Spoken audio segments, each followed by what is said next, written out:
you can't see.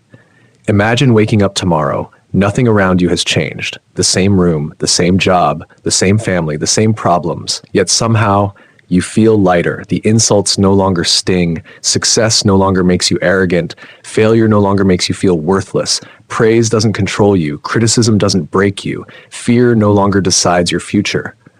What disappeared? Not your problems, not your responsibilities, just one invisible thing, your ego. Most people spend their entire lives trying to improve themselves. They chase more money, more respect, a better body, a bigger house, a more impressive title. They believe that if the outside world changes, peace will finally arrive. But what if the opposite is true? What if the greatest prison is not outside you, but inside your own mind?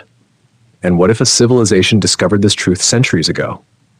A truth so powerful that it shaped warriors, artists, monks, craftsmen, and ordinary people into individuals who carried quiet confidence instead of loud pride. A truth that has survived earthquakes, wars, empires, and the unstoppable rush of modern life. This story begins in Japan, but it isn't really about Japan. It's about a battle every human being fights every single day. A battle so silent, most people never realize they're losing. Because the ego never announces itself. It whispers, it convinces, it disguises itself as ambition, as intelligence, as righteousness, as self-respect, sometimes even as kindness. That's what makes it dangerous. Imagine holding a glass of muddy water. The harder you shake it, the cloudier it becomes. Leave it alone, and slowly, the water becomes clear again. The human mind works the same way, except most people spend their entire lives shaking the glass. More opinions, more arguments, more comparisons, more proving, more defending, until they can no longer see reality, only themselves. Here's the strange part. Modern society often rewards a healthy ego. Be confident, stand out, promote yourself, build your personal brand, win every argument, never admit weakness, always appear successful. On the surface, it sounds reasonable, but beneath that advice hides a dangerous trap, because confidence and ego are not the same thing. Confidence is quiet. Ego is loud. Confidence learns. Ego already knows. Confidence creates. Ego competes. Confidence grows stronger through truth. Ego survives through illusion, and illusions are expensive. They cost relationships, peace, creativity, love, wisdom, sometimes entire lives. History gives us endless examples. Powerful kings destroyed kingdoms because they refused to admit mistakes. Brilliant inventors lost everything because they believed nobody could challenge them. Families broke apart over words that should never have been spoken. Wars began because someone couldn't bear the thought of appearing weak. Yet, the battlefield was never really outside. It was inside. Long before psychology gave this struggle a name, ancient cultures had already been studying it. Few explored it more deeply than Japan, not through speeches, not through theories, but through daily life, through tea, through gardening, through swordsmanship, through calligraphy, through silence. They discovered something surprising. Freedom is not the ability to do whatever you want. Freedom is the ability to remain unchanged by what tries to control your emotions. That idea sounds simple, until life tests it. Someone insults you online. Someone gets promoted instead of you. A neighbor buys a nicer car. A friend forgets your birthday. Someone ignores your message. Suddenly, a voice appears. How dare they? I deserve better. They should respect me. I'll prove them wrong. That voice feels personal. It feels like you. But is it? Or is it simply the ego trying to protect an image that doesn't actually exist? This question has fascinated philosophers for thousands of years. But then, a curious story began spreading across Japan. It wasn't about a famous emperor or a legendary general. It wasn't even about someone extraordinary. It was about a young man who wanted nothing more than to become important. He dreamed of being admired, respected, remembered. Every morning, he imagined crowds applauding his achievements. Every night, he feared dying unnoticed. His greatest fear wasn't failure, it was being ordinary. If that sounds familiar, it should, because his story is our story. Today, success is measured in followers, likes, views, awards, luxury, recognition. Even when people claim they don't care, part of them often does. The ego keeps score, constantly.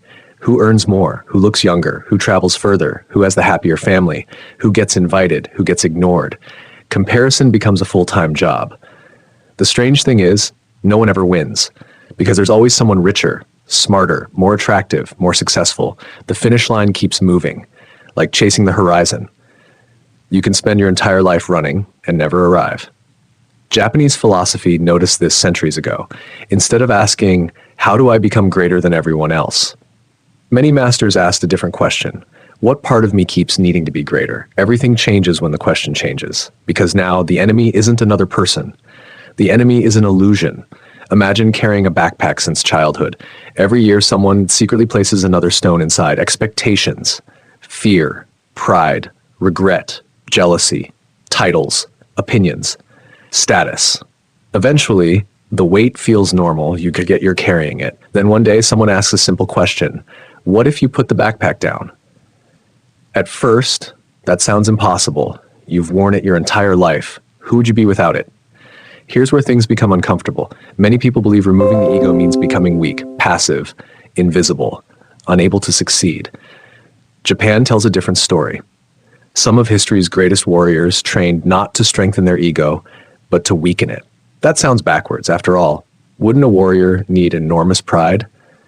Surprisingly, no, because pride hesitates. Pride panics. Pride fears humiliation. A calm mind reacts faster, sees more clearly, makes fewer mistakes. This lesson appeared again and again, not only in martial arts, but in craftsmanship. A master carpenter never believed he had nothing left to learn. Say, a tea master practiced the same movements for decades. A calligrapher repeated one brushstroke thousands of times. Not because they lacked talent, because they knew perfection disappears the moment the ego claims it has arrived. There is an old Japanese saying that every expert remains a student. The words are simple. Their meaning is enormous. The moment you believe you've reached the top, growth quietly ends.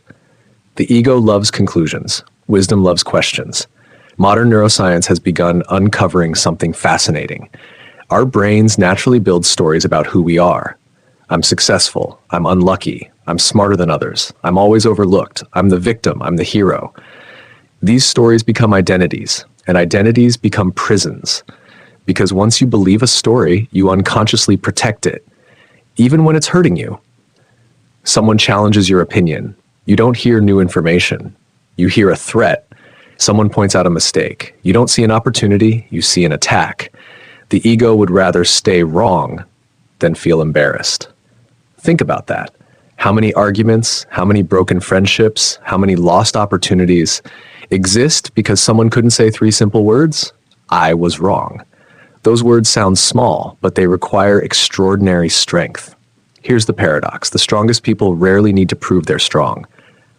The wisest people rarely announce their wisdom. The happiest people rarely convince others they're happy. Because peace has nothing to advertise. Noise always comes from insecurity. Silence often comes from understanding. But then, one Japanese master decided to teach this lesson in a way no student could ever forget. He didn't give a lecture. He didn't write a book. Instead, he invited one ambitious young man to a small mountain temple. The student believed he was finally about to learn the secret of greatness. He had no idea. Everything he believed about himself was about to fall apart. And strangely, that destruction would become the beginning of true freedom. The mountain was waiting. The lesson was waiting. But first, the student would have to discover the one enemy he had carried there all along, the empty cup. The climb began before sunrise. Cold mist drifted through the cedar trees. The mountain was silent, not the silence of emptiness, the silence of something ancient. The young man tightened the strap on his bag. His legs already ached. His mind was racing. This was it, the journey that would make him extraordinary. For years, he had imagined this moment. He had read every book he could find, memorized famous sayings, practiced speaking with confidence, collected knowledge like trophies.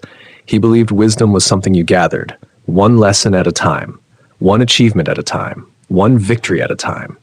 Surely, the old master would recognize his dedication. Surely he would be praised. But the mountain had different plans. Hours passed, the path grew steeper, the trees became thicker, the air became cooler. Finally, a small wooden gate appeared. Beyond it stood a simple temple. No golden statues, no magnificent buildings. No crowds, just weathered wood. A stone path, a quiet garden. It looked almost forgotten. The young man frowned. Can this really be the place? He expected greatness to look impressive. Instead, it looked ordinary. An elderly monk swept fallen leaves with slow, careful movements. The broom barely made a sound. The young man waited. Surely the monk would stop. Surely he would greet such an important visitor. But the sweeping continued. Minute after minute, the young man's patience began to fade. He cleared his throat. Nothing. He spoke louder. I've come to study under the great master. The monk nodded gently. Without saying a word, he continued sweeping.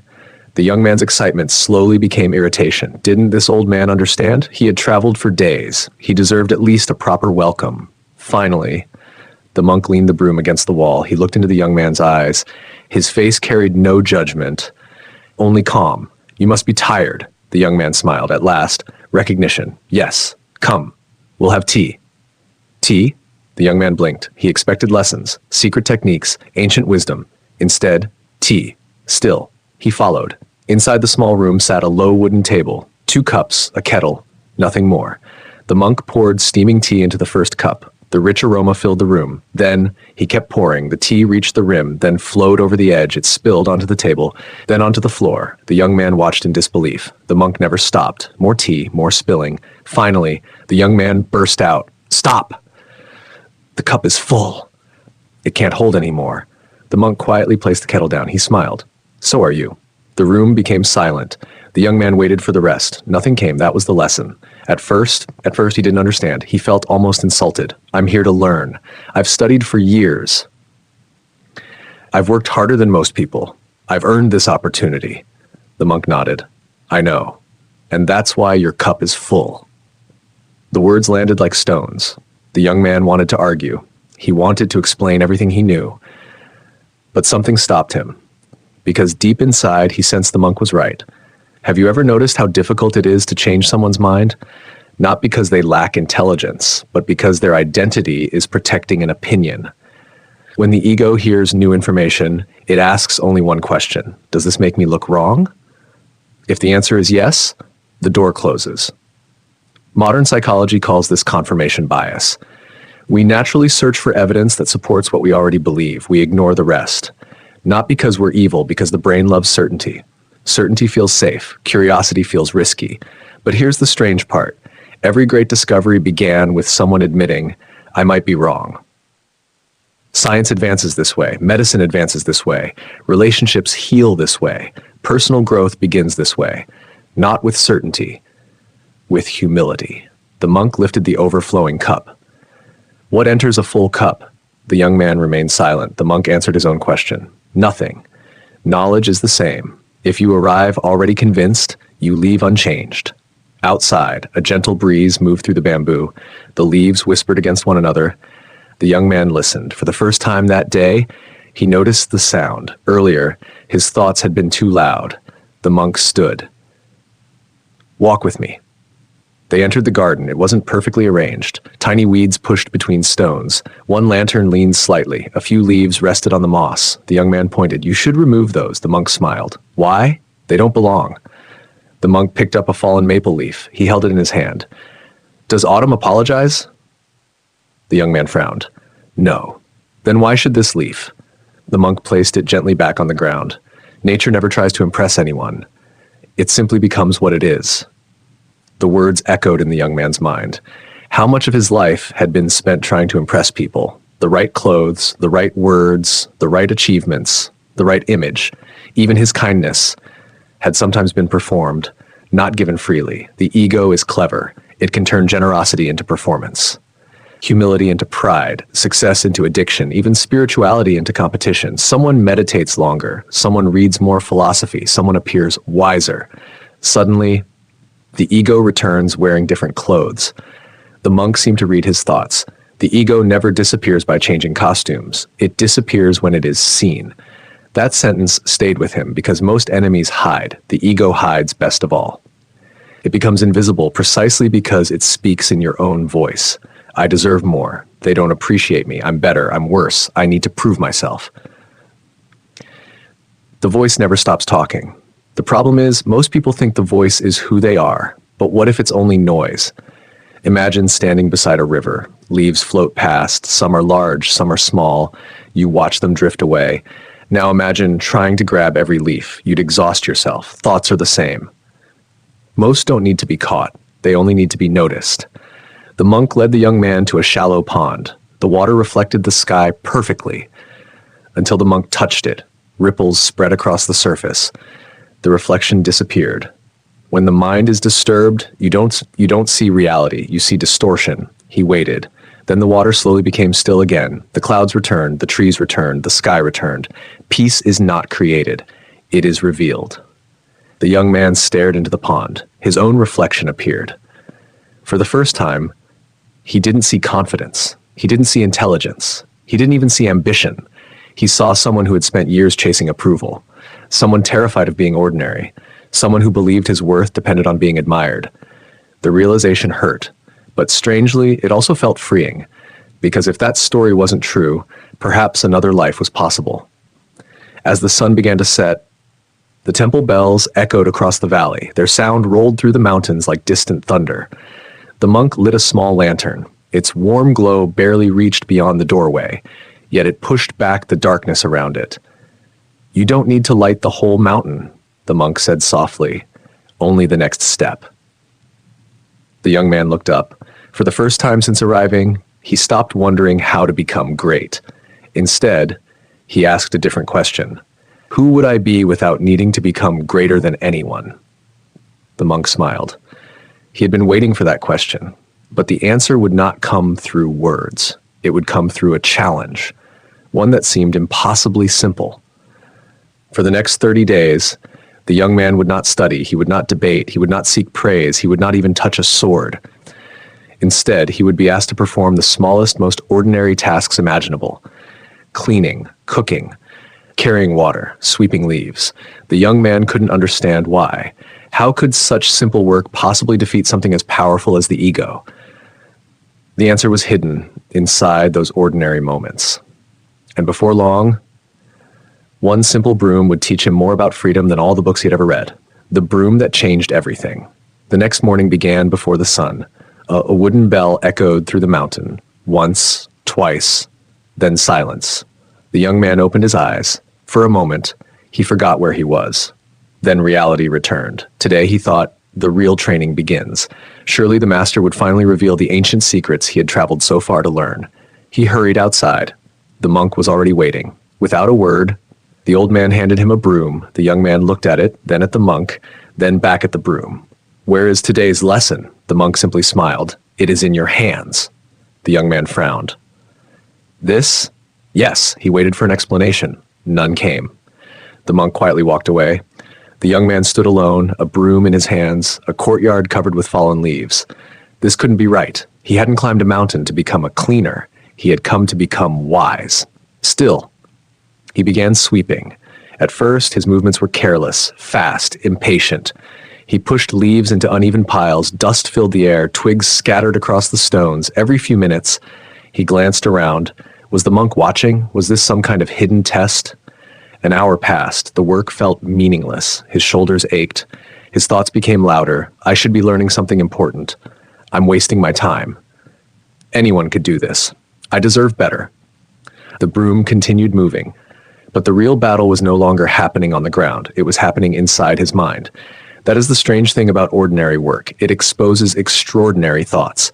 Most people believe they know themselves until they are asked to do something that brings them no recognition. Wash dishes, stand in a queue, wait in traffic, answer the same question for the 100th time. Suddenly, patience disappears, frustration appears. The ego whispers, "This is beneath you." But beneath whom? Who exactly is being insulted? The monk returned just before noon. He looked around the courtyard. Then he quietly scattered another handful of leaves across the clean stones. The young man stared in disbelief. "You just made it dirty again." "Yes, but I already cleaned it." The monk nodded. "And tomorrow the wind will do the same." The young man's voice sharpened. "Then what's the point?" The old man looked toward the forest. "Does the tree stop growing because winter will come?" The question hung in the air. The young man had no answer. The monk picked up a single leaf. Everything in nature repeats. The sun rises, the rain falls, the seasons change.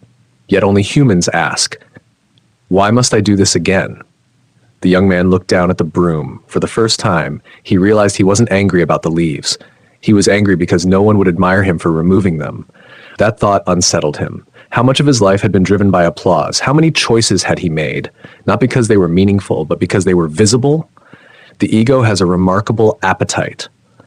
Feed it once, it asks for more. Praise becomes expectation. Success becomes pressure. Recognition becomes addiction. No amount is ever enough. Imagine drinking salt water. The more you drink, the thirstier you become. Approval works the same way.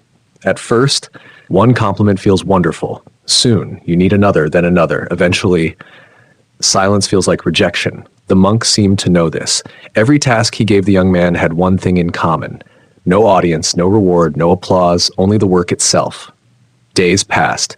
The young man's routine never changed. Wake before dawn, sweep, carry water from the stream, prepare rice, wash bowls, repair wooden fences, tend the small vegetable garden. Nothing glamorous, nothing heroic. At first, he counted the days. Then he stopped counting. Something unusual was happening. His thoughts were becoming quieter. Not completely, but quieter. One afternoon, while carrying 2 heavy buckets of water up the steep path, he noticed birds singing. He had walked this same trail every day, yet somehow he had never truly heard them. The sunlight filtered through the cedar branches. Tiny insects floated in golden beams of light. The cool breeze carried the scent of pine and damp earth. It was as if the mountain had suddenly appeared. Except it had always been there. Only his mind had been somewhere else. Always chasing tomorrow, always replaying yesterday, rarely living today. Modern neuroscience offers an interesting explanation. Much of our suffering doesn't come from what is happening. It comes from what we imagine is happening. The brain constantly predicts, compares, judges, replays. It rarely rests. Scientists call this the default mode network. When left unchecked, it often becomes a storyteller. It creates endless narratives. What if I fail? What do they think of me? I should have said something different. I'll be happier when... The stories never end. The monk had no scientific words for it, but he understood the experience perfectly. Instead of fighting the mind, he trained attention, one simple action at a time. Sweep this stone, lift this bucket, wash this bowl, take this breath. Nothing more. One evening, as the young man swept the temple steps, a wealthy merchant arrived. His clothes were made from fine silk. His sandals looked untouched by dust. Several servants followed behind him carrying expensive gifts. The merchant barely looked at the workers. He walked straight toward the temple. His voice echoed through the courtyard. I have traveled far. I wish to meet the famous master. The monk bowed politely. What brings you here? I seek inner peace. The monk nodded. Please wait. The merchant waited. 5 minutes passed, then 10, then 30. The monk continued watering flowers. The merchant grew restless. Finally, he spoke again. Do you know who I am? The monk smiled gently. No. I own businesses across the country. I've donated fortunes. Kings know my name. The monk continued watering the flowers. That is impressive. The merchant folded his arms. I assumed someone like you would recognize my achievements. The monk looked at him kindly. The flowers did not ask. Silence. The merchant's face tightened. For the first time in years, his wealth could buy nothing. Not admiration, not importance, not special treatment. After a long pause, he quietly turned and left. The servants hurried after him. The young man watched everything. He expected the monk to criticize the merchant. Instead, the monk simply returned to his work. Later that evening, the young man asked, "Why didn't you teach him?" The monk smiled. He wasn't here to learn. He was here to be recognized. The words struck like lightning. The young man realized, only a few weeks earlier, he had arrived for exactly the same reason. He hadn't wanted wisdom. Not really. He wanted to become someone others called wise. There is a difference, a very important difference. One seeks truth, the other seeks identity. The ego loves titles, wise, successful, spiritual, powerful, victim, genius. It doesn't matter whether the label is positive or negative. The ego simply wants something to cling to, because without a label, it begins to disappear. That possibility terrifies it. A few days later, the monk gave the young man another unusual task. He handed him a cracked clay bowl. Repair this. The young man examined it carefully. It's broken. Yes. I can't make it new again. The monk nodded. Exactly. He placed beside the bowl a small container filled with fine gold powder. The young man looked puzzled. The monk mixed the powder into warm lacquer. Then he carefully joined the broken pieces together. Each crack became a thin line of gold. The bowl looked different now. Not perfect. Beautiful. "What do you see?" the monk asked. "A repaired bowl." The monk shook his head. "No, a bowl that stopped hiding its scars." The young man ran his fingers gently across the golden lines. The cracks had not disappeared.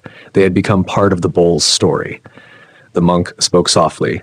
"The ego wants to appear flawless, but life shapes us through the places where we have broken. You cannot become free by pretending you have never fallen. You become free when you stop being ashamed that you did." The young man thought about every mistake he had spent years trying to hide. Every failure, every embarrassment, every rejection. He had believed they made him smaller. Perhaps they had been preparing him all along. The bowl caught the fading light of the evening sun. Its golden scars glowed softly, not despite the damage, because of it. The young man looked at his own reflection in the polished surface. For the first time, he did not wish to erase the person he had been. He simply wished to become more honest about who he was. But the mountain still held one lesson he could never have imagined. It would not come from the monk or the temple or even from silence. It would come from a single stranger whose arrival would force the young man to confront the deepest illusion of all, the illusion that there was someone left to defend. The man with no name, Rain, arrived before dawn, not as a storm, not as a flood, just a slow, steady rhythm against the temple roof. The mountain disappeared behind a curtain of mist. The world seemed smaller, quieter. The young man stood beneath the wooden gate, watching tiny drops gather on the edge of the roof. One by one, they fell. None resisted, none hurried, none stayed longer than they should. The monk stepped beside him. "What do you see?" "Rain." The monk smiled. "Look again." The young man watched more carefully. Every drop landed differently. Some struck stone, some touched leaves, some disappeared into the earth, yet none complained about where they fell. The monk whispered, "Nature never argues with reality." The words lingered. "Because people do, every day. This shouldn't have happened. I deserved something else. They should have treated me differently." The ego spends enormous energy fighting what has already happened. Reality never loses that argument. Only we do. But then, the sound of footsteps echoed from the mountain path, slow, heavy, uneven. A traveler emerged through the fog. His clothes were soaked. His sandals were worn almost through. His beard was streaked with gray. He carried only a walking stick and a small cloth bag. Nothing about him looked remarkable, yet something about him felt strangely peaceful. The monk bowed deeply, much deeper than he had bowed to the wealthy merchant. The young man noticed immediately. Who was this man? A famous teacher, a respected noble, a legendary warrior? The traveler returned the bow, then sat quietly beneath the porch. No introductions, no speeches, no announcement of who he was. The young man couldn't contain his curiosity. "Master." "Who is he?" The monk answered simply, "A traveler." "What's his name?" The monk looked toward the old man. The traveler smiled. "I've had many." The young man laughed politely. "No, what's your real name?" The traveler looked at the rain. "The one my parents gave me, the one my friends used, the one strangers remember. Which one is real?" The young man blinked. He wasn't expecting another question. "I mean, who are you?" The old man looked directly into his eyes. "I've been trying to find out for 70 years. Silence. The answer felt impossible. How could someone not know who they were? Yet, the traveler didn't appear confused. He appeared free. Later that morning, the three of them shared rice and vegetables. The traveler ate slowly. He thanked the cook. He thanked the farmer who had grown the rice. He even thanked the rain. Not once did he mention himself. After breakfast, the young man finally asked, "What do you do?" "I walk." "No. What's your profession? I've had several." "Were you successful?" The traveler smiled. "Sometimes." "Were you important?" "For a little while." "And now?" "Now I wake up." The young man frowned. Every answer seemed incomplete, almost frustrating. The traveler noticed, "You want a story." The young man nodded. The old man looked across the valley. "When I was young, I believed I was my victories. I fought hard. I won often. People applauded. So I became addicted to applause." His voice remained calm. "As I grew older, I lost. The applause stopped. And I believed I had disappeared. He paused. The strange part? Nothing had disappeared, only the audience. The young man listened carefully. The traveler continued. I spent years rebuilding my reputation. Then illness took my strength. I rebuilt again. Then time took my youth. I rebuilt again. Then people forgot my name. He smiled gently. And finally, I became impossible to destroy. The young man stared at him. How? Because there was nothing left that needed protecting. Those words echoed through the temple. Nothing left. That needed protecting. Isn't that what most people spend their lives doing? Protecting an image, protecting a reputation, protecting an opinion, protecting an identity. Imagine spending decades building a magnificent castle, every stone perfectly placed, every wall carefully polished, then discovering it was built on clouds. That is the ego. It feels solid until life changes. One illness, one failure, one betrayal, one unexpected loss. Suddenly, the castle begins to disappear. Many people panic, not because reality changed, because the story they believed about themselves changed. The traveler picked up a fallen branch. He drew a circle in the damp earth. What is this? A circle. The traveler erased one side with his foot. And now, a line. He erased it completely. And now, the young man looked at the empty ground. Nothing. The traveler nodded. Did the earth disappear? No. Only the drawing. He looked at the young man. Most people confuse the drawing with the earth. Your identity is the drawing. Your awareness is the earth. The young man felt something shift inside him, not understanding, something deeper, recognition. Modern psychology has uncovered a fascinating truth. Human beings constantly create narratives. I am successful, I am a failure, I am attractive, I am unlucky. These stories help us make sense of the world. But over time, we stop treating them as stories. We mistake them for reality.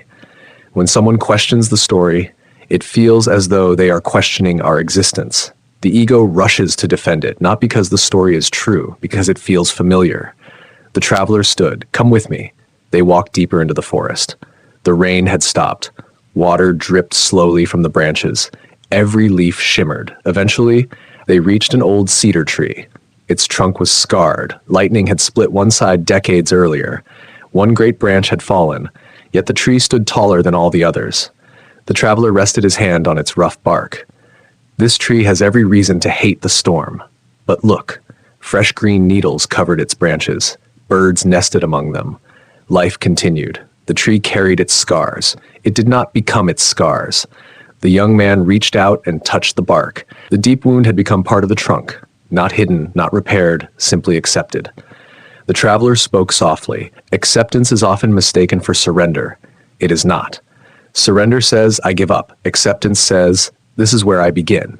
The difference was enormous. The young man remembered every painful event he had resisted, every disappointment he had replayed, every humiliation he had refused to release. He had believed holding on to pain made him stronger. Instead, it had made him heavier. The traveler began walking again. Soon they reached a narrow stream. The water rushed around rocks without hesitation. It never argued with the obstacles. It simply flowed. The traveler pointed. Tell me, which is stronger, the water or the stone? The stone.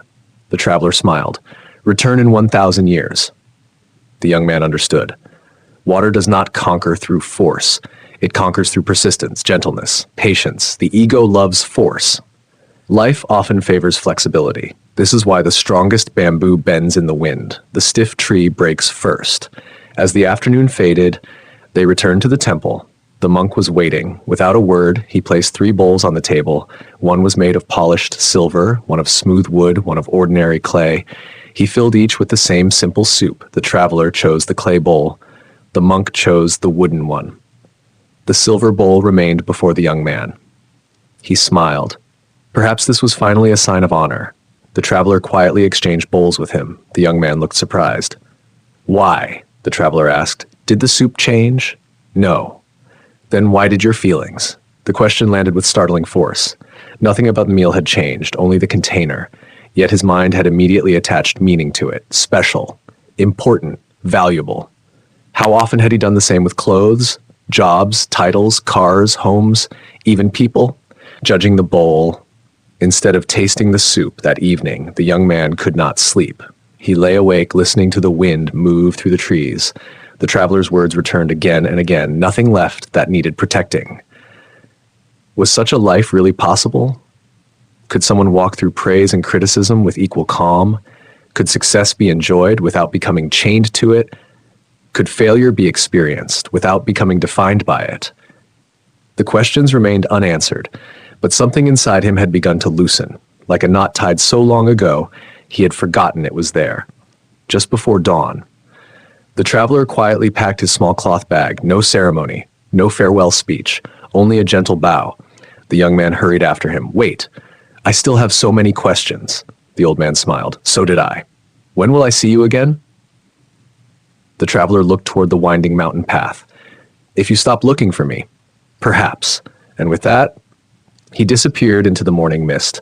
The mountain became silent once more, but the silence no longer felt empty. It felt alive. The monk watched the young man standing motionless beneath the gate. Then he spoke. "You have met a man who lost his name."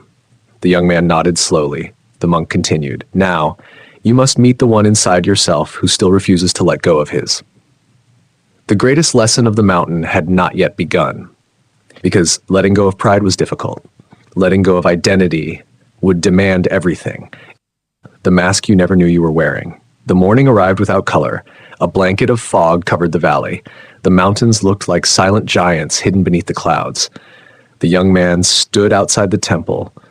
For the first time, he wasn't waiting for a new lesson, he was waiting for himself. Something inside him had changed, but he couldn't explain what. It felt as though an old door had opened. Yet beyond it, another, much larger door remained closed. The monk appeared beside him. He carried no books, no scrolls, no sword, only a small wooden box. He placed it gently on the ground. "Open it." The young man lifted the lid. Inside, there was only a plain wooden mask, no decoration, no expression, just two empty eyes staring back at him.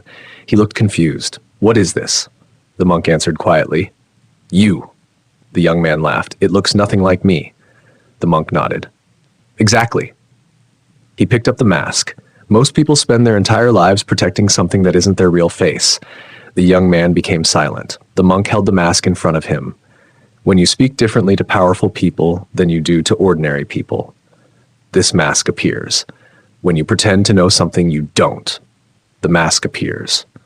When you hide your mistakes, the mask appears. When praise changes your mood, the mask appears. When criticism steals your peace, the mask appears. The monk gently placed the mask back inside the box. The tragedy is not that people wear masks. The tragedy is that they eventually forget they're wearing one. The words settled deep inside him, because memories began to surface. Times he had smiled while secretly feeling jealous. Times he had acted confident while drowning in fear. Times he had agreed with people simply to be accepted. Times he had exaggerated his achievements, not because he was dishonest, because he was afraid that his real self might not be enough. The ego often speaks with confidence, but it is born from fear of rejection, fear of failure, fear of becoming invisible. Imagine standing on a stage. Thousands of people applaud. It feels wonderful. Now imagine they suddenly stop. Nothing else changes. The lights remain. The stage remains. You remain. Only the applause disappears. Why does the heart suddenly feel empty? Because somewhere along the way, the applause became food, and the ego is always hungry. The monk began walking toward the forest. The young man followed. They reached a clearing where several children from a nearby village were playing. None of them noticed the monk, or perhaps they simply didn't care. One child tripped, another laughed, a third helped him stand. Within seconds, they were all running again.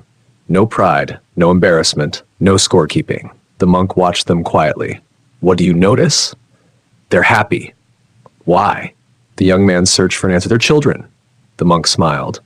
"No, they haven't started performing yet." The young man looked again. The children weren't trying to impress each other. They weren't competing for status.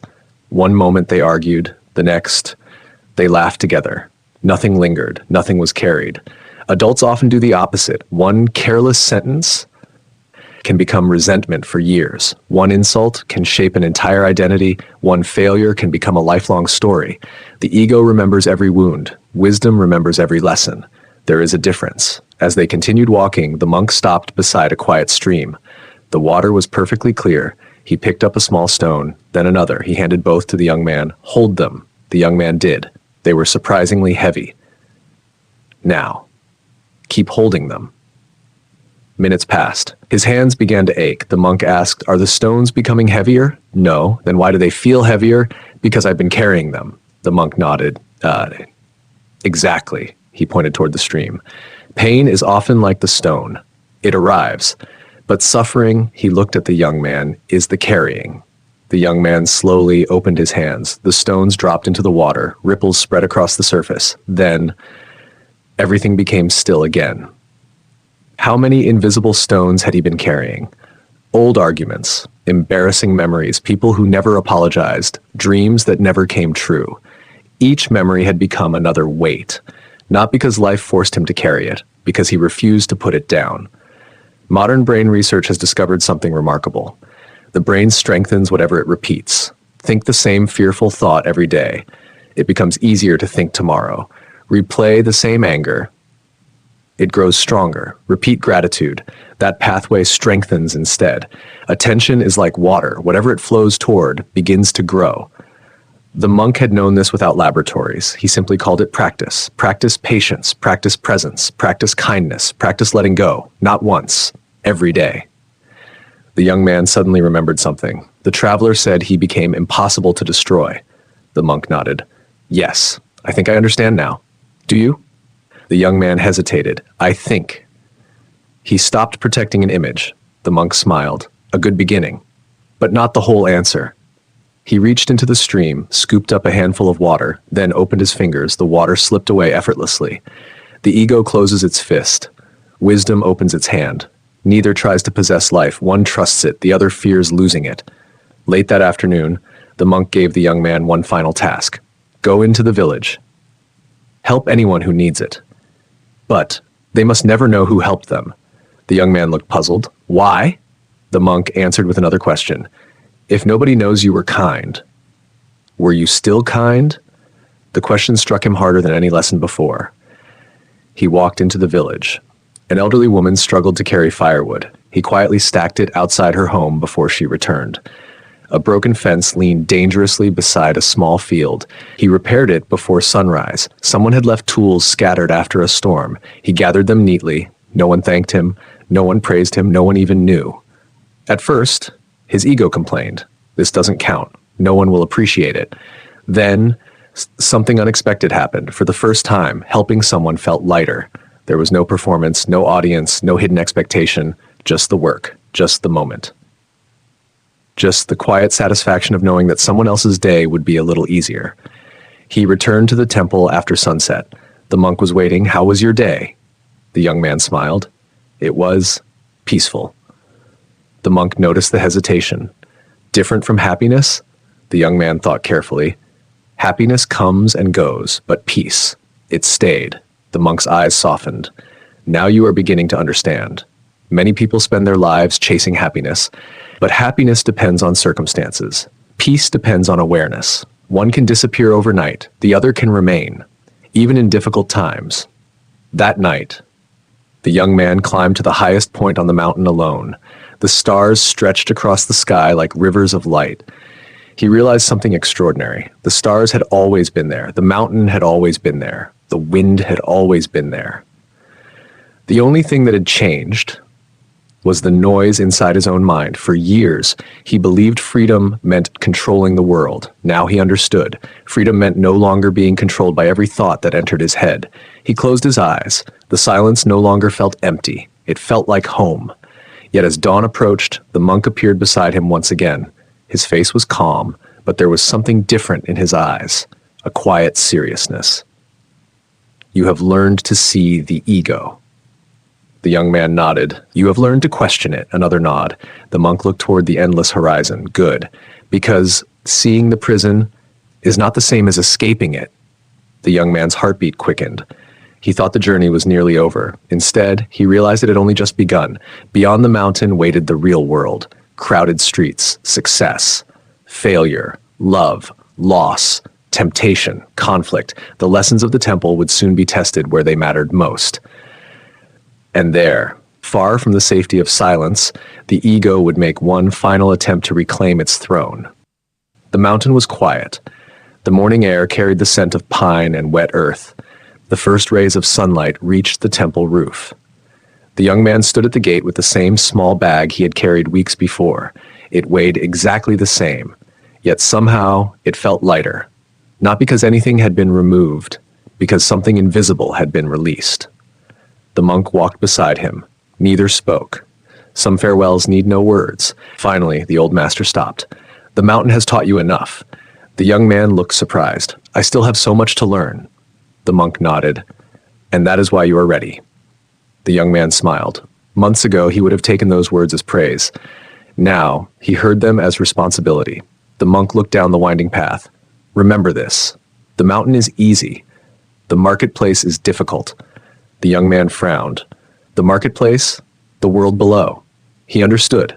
Silence is easy when nobody interrupts you. Patience is easy when nobody insults you. Humility is easy when nobody praises you. Peace is easy when nothing goes wrong. The real test begins when life becomes noisy again. The young man bowed deeply. How will I know if I'm losing to my ego? The monk smiled. You won't. The young man looked confused. Your ego will tell you that you're winning. For a moment, neither of them moved. Then the young man began walking. Step by step, the temple disappeared behind the trees. The mountain became smaller. The world became larger. Hours later, he reached the first village. Nothing had changed. Children still laughed. Merchants still argued. Dogs still barked. Farmers still worked. Life continued exactly as before, except he noticed something different. People seemed to be running, not with their legs, with their minds. One merchant shouted because another offered lower prices. Two neighbors refused to speak over a dispute that had begun years earlier.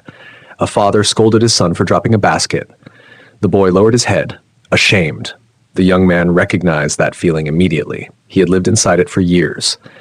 The world suddenly looked like a place where invisible battles were happening everywhere. No swords, no armies, just egos colliding. Every day. At a small tea house, he sat quietly near the window. Several travelers were discussing a famous swordsman. I heard he has never lost, another laughed. I could defeat him. A third slammed his cup onto the table. No one can defeat me. The conversation grew louder. Every sentence carried the same hidden message. I matter. I am stronger. I am greater. The young man smiled softly. A few weeks earlier, he would have joined the debate. He would have offered opinions. He would have wanted everyone to notice his intelligence. Instead, he simply drank his tea. The owner approached him. You're unusually quiet. The young man smiled. I'm listening. The old woman laughed. That's becoming rare. Listening. Such a simple act. Yet most conversations are not filled with listening. They are filled with waiting. Waiting for the other person to stop talking. Waiting to defend. Waiting to impress. Waiting to prove. The ego hears conversations as competitions. Wisdom hears them as opportunities. As he continued his journey, he reached a busy town square. A crowd had gathered. Two men stood in the center, both shouting. One accused the other of cheating during a business deal. The other denied everything. Voices rose. Faces turned red. Hands tightened into fists. The crowd leaned closer. Conflict always attracts attention. The young man watched silently. Then, something unexpected happened. An elderly woman slowly walked between them. She carried a basket of vegetables. She looked at neither man. She simply continued walking. The two men stopped shouting for just a moment. To let her pass, that tiny pause, changed everything. The anger lost its momentum. One man looked away. The other lowered his voice. Within minutes, the argument ended. The young man couldn't stop thinking about it. Sometimes, peace doesn't arrive because someone wins. It arrives because someone interrupts the cycle. Modern psychology explains this beautifully. Strong emotions feed themselves. Anger creates more angry thoughts. Fear creates more fearful thoughts. The longer we stay inside the emotion, the stronger it becomes. But interrupt the pattern, even for a few seconds, and the brain begins to calm. The elderly woman never intended to become a peacemaker. She simply needed to cross the road, yet her presence broke the spell. The young man remembered the pond outside the temple. One ripple, then stillness.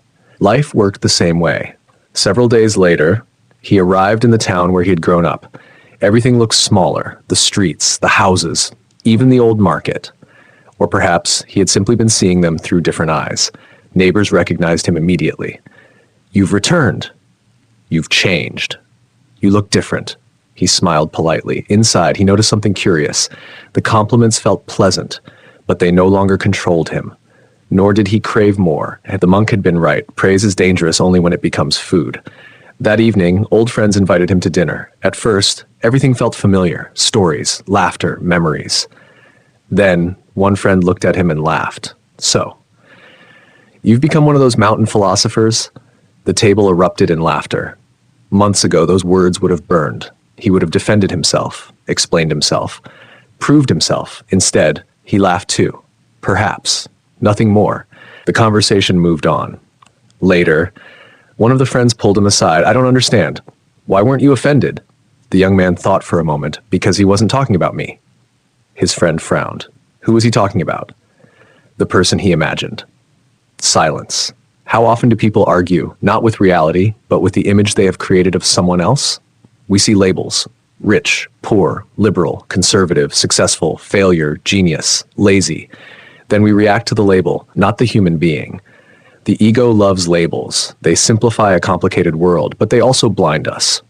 The following morning, the young man visited his childhood home. His mother embraced him tightly. His father looked proud. For a moment, old emotions returned. The desire to make them proud, the fear of disappointing them. He noticed the feelings without fighting them, like clouds drifting across the sky, present, but temporary. His father asked, "So, what have you learned?" The young man looked around the simple home, the wooden table where they had shared meals, the worn floorboards, the small garden outside. He smiled. "I've learned that I knew much less than I thought." His father laughed. "Then you've learned more than most." That night, the young man couldn't sleep, not because his mind was noisy, because it was clear. He realized something astonishing. The mountain hadn't given him peace. It had shown him where peace had been hiding all along. Inside the quiet space, beneath every thought, beneath every fear, beneath every ambition. But then, just as he was drifting to sleep, someone began pounding on the front door, urgently. Again and again. His father rushed to open it. A frightened neighbor stood outside, breathing heavily. The bridge has collapsed. Several people are trapped. They need help. Within moments, the quiet night transformed into chaos. Lanterns lit the streets. People shouted instructions. Some panicked, some froze. Some blamed each other before anyone had even reached the river. The young man felt his heart race. The mountain had prepared him for silence.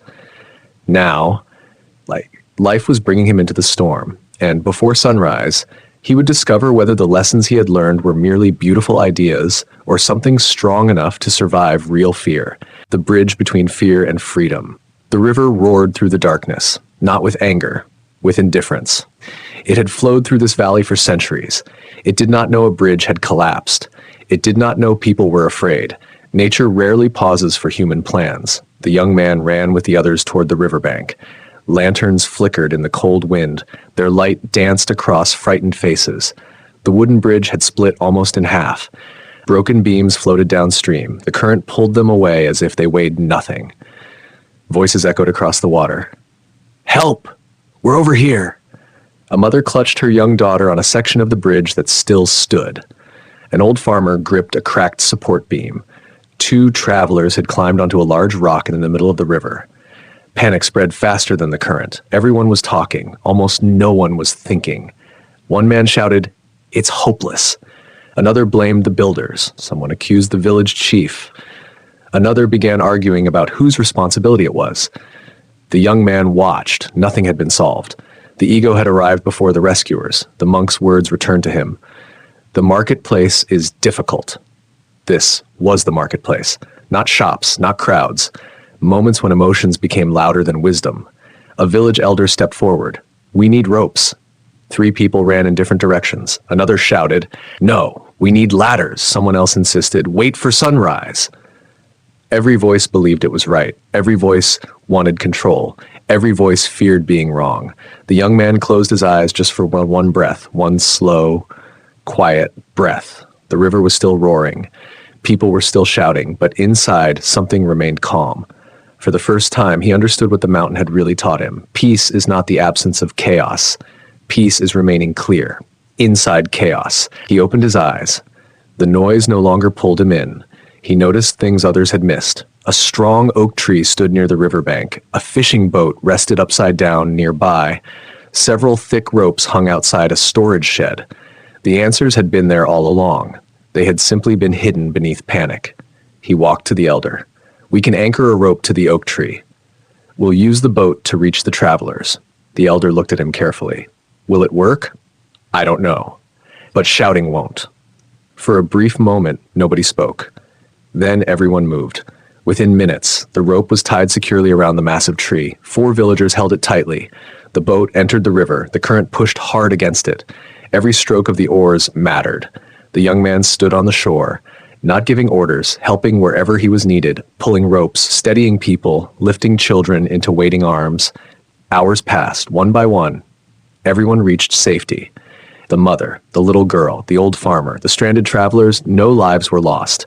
As dawn painted the sky with soft shades of gold, relief spread across the village. People embraced. Some cried, others simply sat in silence. The elder approached the young man. "You saved us." The young man shook his head. "No. We stopped fighting each other. Then we could finally help each other." The elder smiled. "You've changed." The young man thought for a moment. "No. I've stopped reacting to every thought." The words surprised even him, because they were true. Later that morning, as the villagers repaired the road leading to the river, a heated argument broke out again, this time over who deserved credit. "I organized the rescue. I brought the rope. I found the boat. I carried 3 people." The young man listened quietly. The bridge had collapsed only hours earlier. Already, the ego was rebuilding itself. It didn't matter whether the event was tragic or heroic. The ego always searched for ownership. It whispered, "Make this about you." The young man smiled gently. How tireless it was, how clever. He realized something important. The ego is never completely defeated. It simply becomes easier to recognize, like weeds in a garden.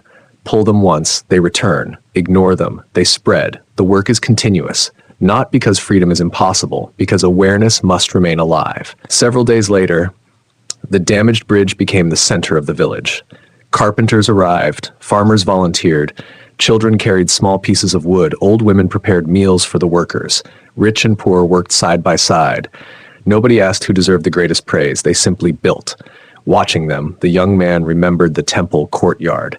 Every leaf had mattered, not because it changed the world, because it changed the person holding the broom. Now, every plank carried the same lesson. One board alone could not become a bridge. Together, they allowed people to cross.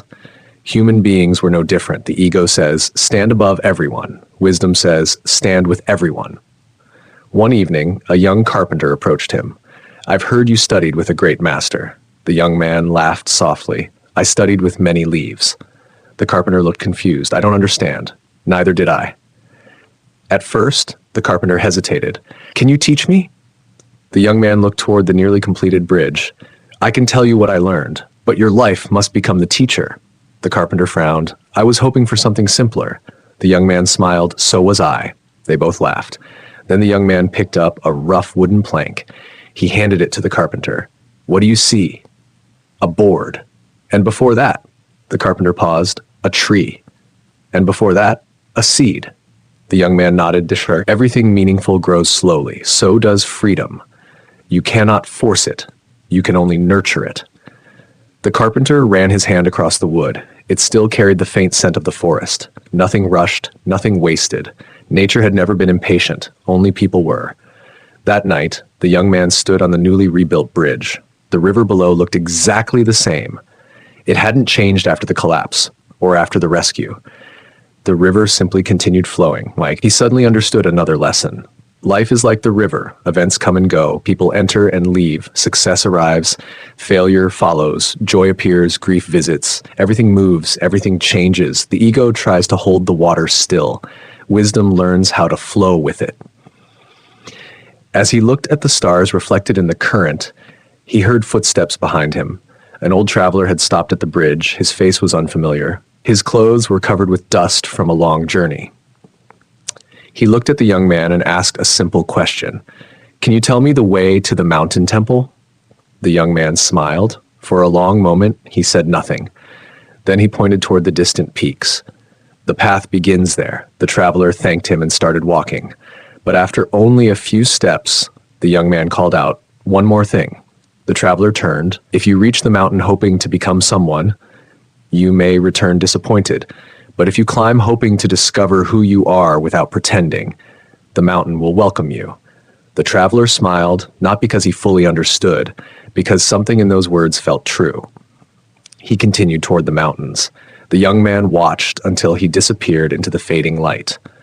A quiet feeling settled over him. His own journey had begun the same way, with questions, with ambition, with an invisible prison he didn't know he carried.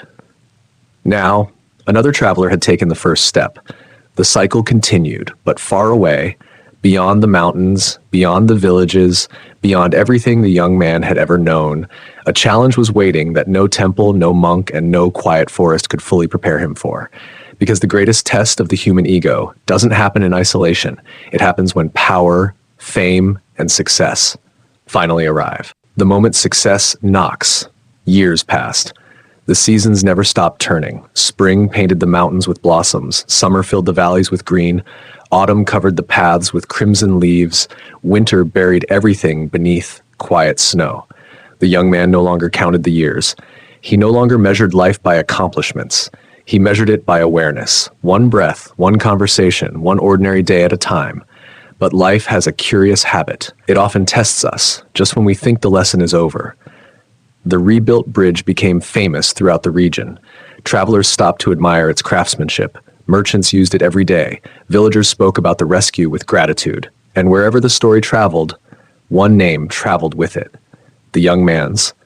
At first, he hardly noticed. Someone thanked him at the market. Someone else offered him a free meal. Children smiled when he passed. He accepted their kindness, then continued with his day. Nothing seemed dangerous, until one afternoon, a wealthy official arrived from the capital.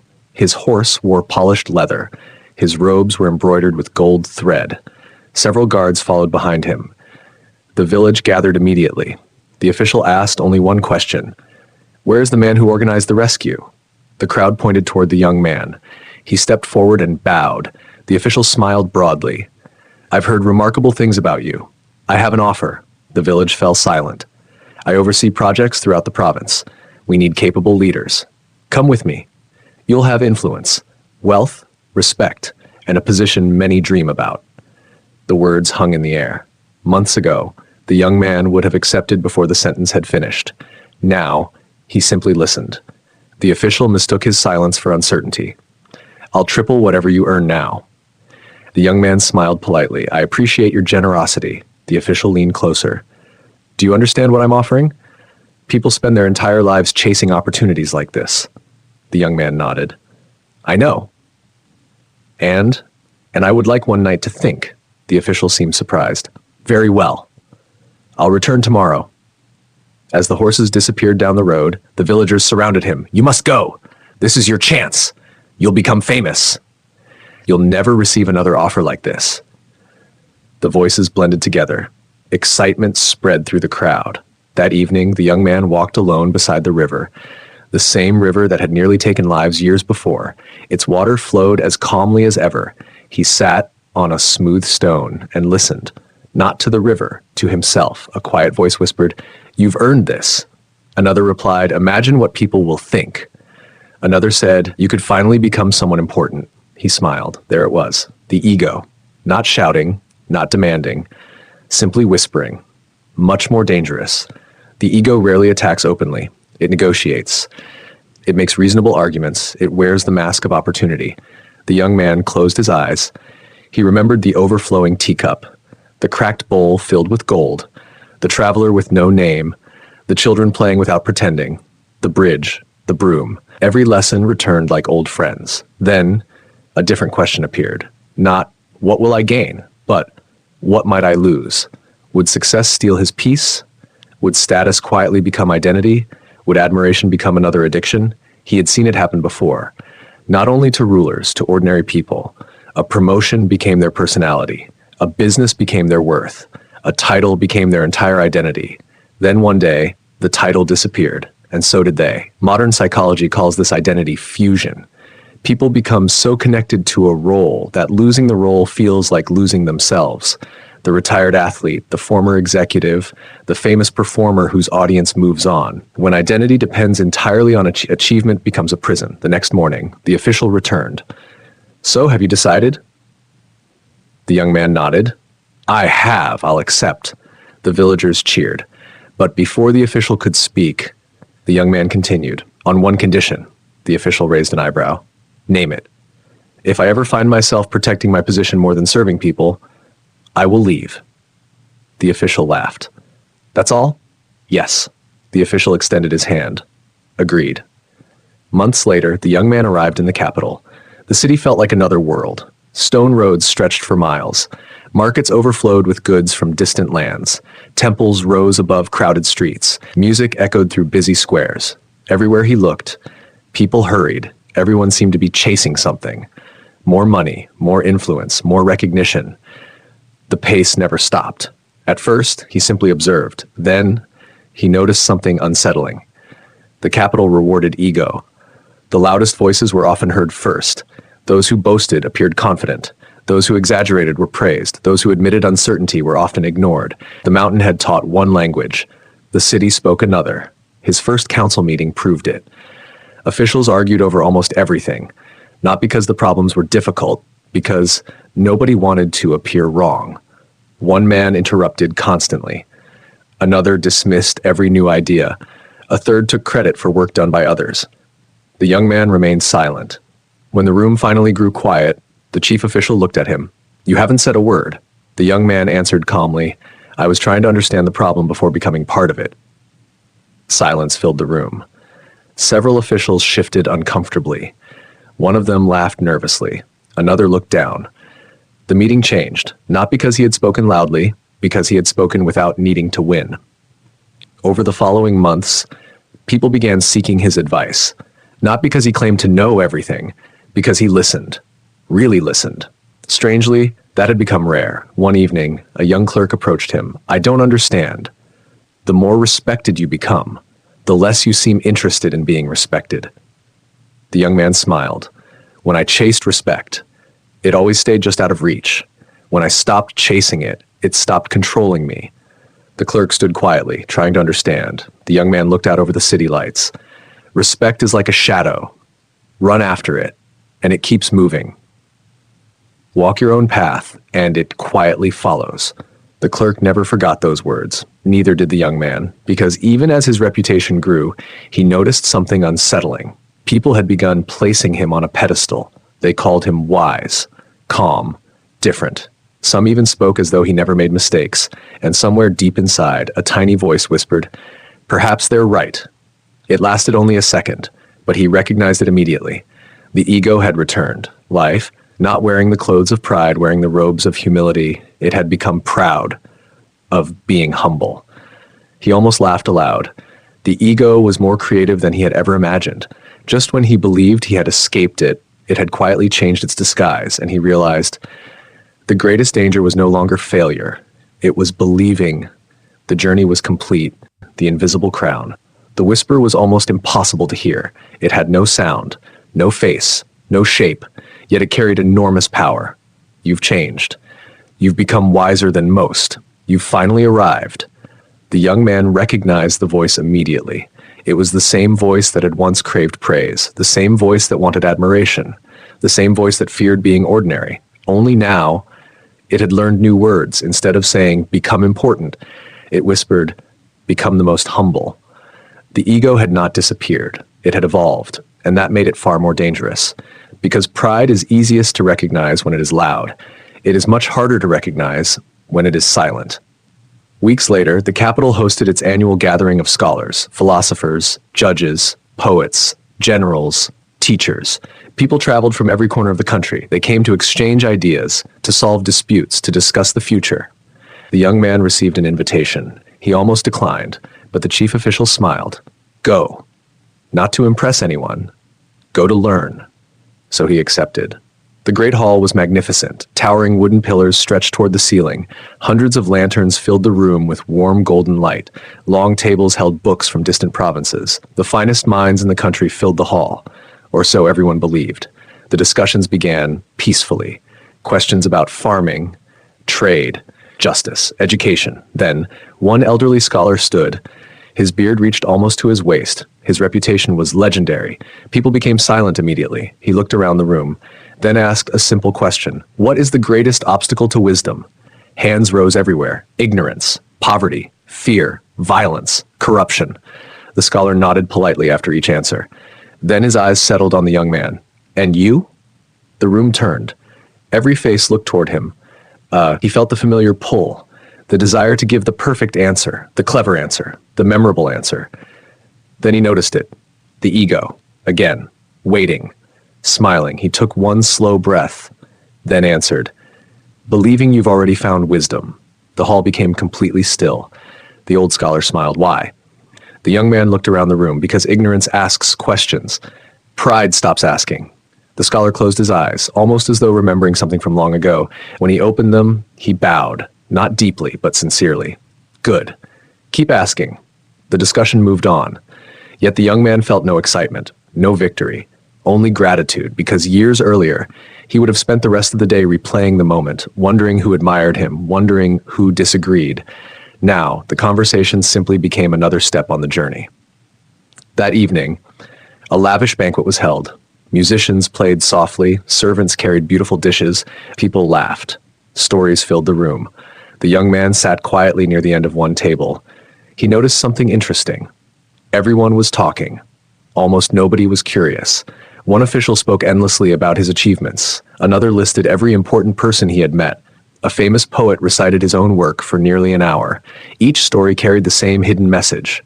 Look at me, remember me, admire me. The young man realized something. The ego is not only hungry for praise, it is terrified of being forgotten. History is full of monuments built for this reason. Names carved into stone, portraits painted onto palace walls, statues raised high above cities. People hope memory will defeat mortality. But memory fades, empires disappear, languages change, stone becomes dust. The desire to be remembered is deeply human. Yet, the fear behind it often belongs to the ego. The next morning, the scholar who had questioned him requested a private walk. They wandered through a quiet bamboo garden. The old man suddenly stopped. When I was your age, I wanted to become the wisest man in the country. The young man smiled. And did you?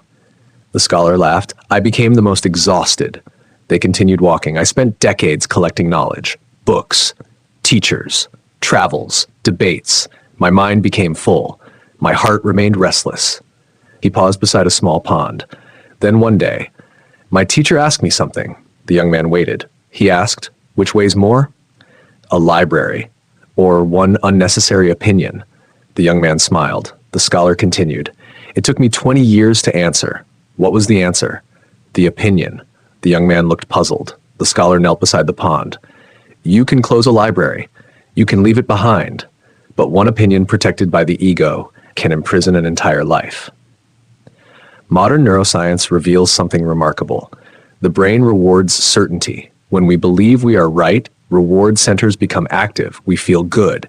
That feeling can become addictive. It explains why arguments often continue. Even after evidence changes, the ego protects emotional comfort, not necessarily truth. Real wisdom demands something difficult, the willingness to disappoint your own certainty. As they walked back, they passed several apprentices sweeping fallen bamboo leaves. One young student sighed loudly. This is such boring work. The old scholar smiled.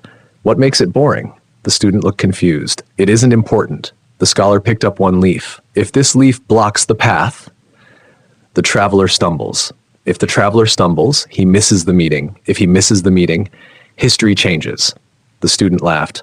That's impossible. The scholar handed him the leaf. So is predicting which moment matters. The young man remembered the broom. Again, the mountain kept finding him. Several months later, news spread across the capital. A respected governor had been removed from office, not because he lacked intelligence, not because he lacked experience, because he refused to admit one mistake, one small mistake. At first, he denied it. Then he blamed others. Then he punished anyone who questioned him. One lie required another, then another. Eventually, the truth became impossible to hide. His career collapsed, his family suffered, his reputation vanished. Watching the story unfold, the young man felt no satisfaction, only sadness.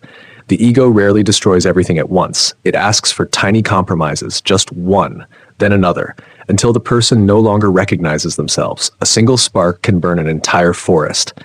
Not because the forest is weak, because the fire is ignored. Late one evening, the young man returned to his small home. He lit a candle. Its flame flickered gently. He sat in silence, no books, no visitors, no conversations, just the quiet. He noticed something. The days when he skipped silence, his thoughts became louder, his reactions became quicker, his patience became thinner. The ego grows strongest when awareness grows weakest. He understood now why the monk had valued ordinary routines. Sweeping, walking, preparing tea, silence. They were never the goal. They were reminders, daily opportunities to return to the present, to notice the mind before the mind took control. He whispered to himself, "The journey is not about becoming someone new. It is about remembering who I am before fear tells me who I should be." The candle burned lower. Outside, the city continued its endless noise. Inside, everything was still, yet beyond the walls of the capital, a season of great hardship was beginning. The harvest had failed in several provinces. Food was becoming scarce, fear was spreading faster than hunger, and the young man was about to discover one final truth about the ego. When survival feels threatened, even the wisest mind can begin to forget everything it has learned, when everything falls apart. The first signs were almost invisible. A farmer harvested fewer baskets than usual. A merchant quietly doubled the price of rice. Children asked for second meals that no longer existed. At first, people called it bad luck. Then the rain never came. The rivers became thinner. The fields turned from green to yellow, then to brown. The earth began to crack beneath tired feet. What had once been a season was becoming a crisis. The capital changed, not all at once, slowly. Markets became quieter, smiles became rarer, arguments became louder, fear spread through the streets without making a sound. Fear rarely announces itself. It simply changes how people see one another. Neighbors become competitors, friends become rivals, strangers become threats. The ego thrives in scarcity. It whispers, "Take care of yourself first. There won't be enough. Don't trust anyone." The young man heard those whispers everywhere, even inside himself. And that frightened him, because after everything he had learned, the voice had returned. One afternoon, the council gathered in urgent session. Reports covered the table, failed harvests, empty storehouses, growing unrest. One official slammed his fist onto the table. "We must protect the capital." Another replied, "Close the city gates." A third shouted, "Stop sending food to the villages." The room exploded into arguments. Every proposal carried the same hidden message: protect us. Almost no one asked, how do we protect everyone? Fear had narrowed their vision. The ego always makes the circle smaller. My family, my town, my people, my survival. Compassion does the opposite. It keeps making the circle larger. The chief official finally turned to the young man. "You've been silent. What do you think?" The room waited. The young man looked at every face. He saw exhaustion, not cruelty, fear. People do strange things when they are afraid, he answered carefully. If every village keeps only its own food, many will die. If every village shares, everyone survives longer. A man laughed bitterly. You're asking people what little they have? The young man nodded. I'm asking them to remember that hunger spreads. If your neighbor collapses today, you may be next tomorrow. The room became quiet, not because everyone agreed, because everyone understood. History has shown this pattern again and again. During disasters, some people become smaller, others become larger. Some lock every door, others open them. Some see only scarcity, others discover generosity they never knew they possessed. The event is the same, the response is different. Why? Because character is often hidden until comfort disappears. The council approved a difficult plan. Food would be shared across the province. No town would be abandoned. It was risky, very risky. Many officials predicted failure. The young man accepted their doubts. He knew certainty could become another trap. Weeks later, he traveled from village to village. The suffering was real. Fields stood empty. Barns echoed. Parents skipped meals so their children could eat. Old people quietly lied, "I'm not hungry," even though they hadn't eaten all day. The young man helped wherever he could, organizing supplies, repairing wells, encouraging cooperation. But one afternoon, his greatest lesson arrived in the most unexpected way. He entered a tiny village at sunset. Almost every house was dark. People had little firewood left. Near the edge of the village, he noticed an old woman sitting outside her home. She held a small wooden bowl. Inside, there was only enough rice for one person. A hungry boy stood nearby. His clothes were torn. His face was thin. The woman looked at the bowl, then at the child. Without hesitation, she handed him every grain. The boy hesitated. "But what about you?" she smiled. "I've already eaten." The young man knew she hadn't. The bowl had been full only moments before. The boy bowed gratefully, then ran home. The old woman sat quietly. Her stomach remained empty. Her face remained peaceful. The young man walked over. "Why did you give him everything?" She looked surprised. He was hungry. "But now, so am I." She smiled again. "Only until tomorrow." "What if tomorrow never comes?" She looked toward the fading sunset. "Then I would rather spend today loving than protecting myself." The young man felt tears forming in his eyes. He realized she had never climbed the mountain. She had never met the monk. She had never studied philosophy. Yet, she understood the lesson completely. Wisdom does not belong to scholars. It belongs to anyone whose heart is awake. That night, he couldn't sleep. The old woman's face stayed with him. She had almost nothing, yet fear had not become her master. He remembered the wealthy merchant from years ago, surrounded by abundance, still restless, still afraid. The contrast was impossible to ignore. The amount we possess does not determine the size of our ego. Sometimes having less reveals how much freedom we already have. Modern psychology offers an interesting insight. When people experience scarcity, the brain naturally becomes more focused on immediate survival. Attention narrows. Long-term thinking becomes difficult. Generosity can feel impossible. Yet, research also shows something remarkable. Acts of kindness during hardship often reduce stress, strengthen resilience, and create stronger communities. Helping others doesn't erase suffering, but it changes the person who is suffering. The monk had known this all along. The fastest way to escape the prison of the self is sometimes to forget yourself by serving someone else. A month later, the rains finally returned, soft at first, then steady. The dry earth drank every drop. Tiny green shoots appeared where cracked soil had seemed lifeless. Children laughed as they danced beneath the rain. Farmers looked toward the sky in silent gratitude. Life was returning, but something else had changed. The villages that had shared food recovered together. The villages that had hoarded recovered more slowly, because trust, once broken, takes much longer to grow than crops. The young man stood in a field where the first rice plants were beginning to emerge. He closed his eyes. The smell of rain filled the air. He thought about the overflowing teacup, the broom, the cracked bowl repaired with gold, the nameless traveler, and the bridge, the capital, the old woman with the single bowl of rice. Each lesson had pointed toward the same truth. The ego always asks, "What can I keep?" Freedom quietly asks, "What can I give?" He smiled. Not because the journey was over, but because he had finally stopped looking for an ending. Growth was not a destination. It was a way of walking through life. Yet, far beyond the province, a message was already traveling toward the capital. It carried the seal of the emperor himself, and inside that letter was an invitation that would place the young man before the most powerful person he had ever met. The mountain had taught him to let go of pride. The world had taught him to serve. Now, power itself would test whether his freedom was real. The Palace of Mirrors. The letter arrived at sunrise. Its paper was thick. Its seal was carved with the symbol of the emperor. No one in the village had ever seen such a message. People gathered quietly as the young man broke the seal. He unfolded the letter. The words were simple, yet they carried enormous weight. By order of His Majesty. You are invited to the imperial palace.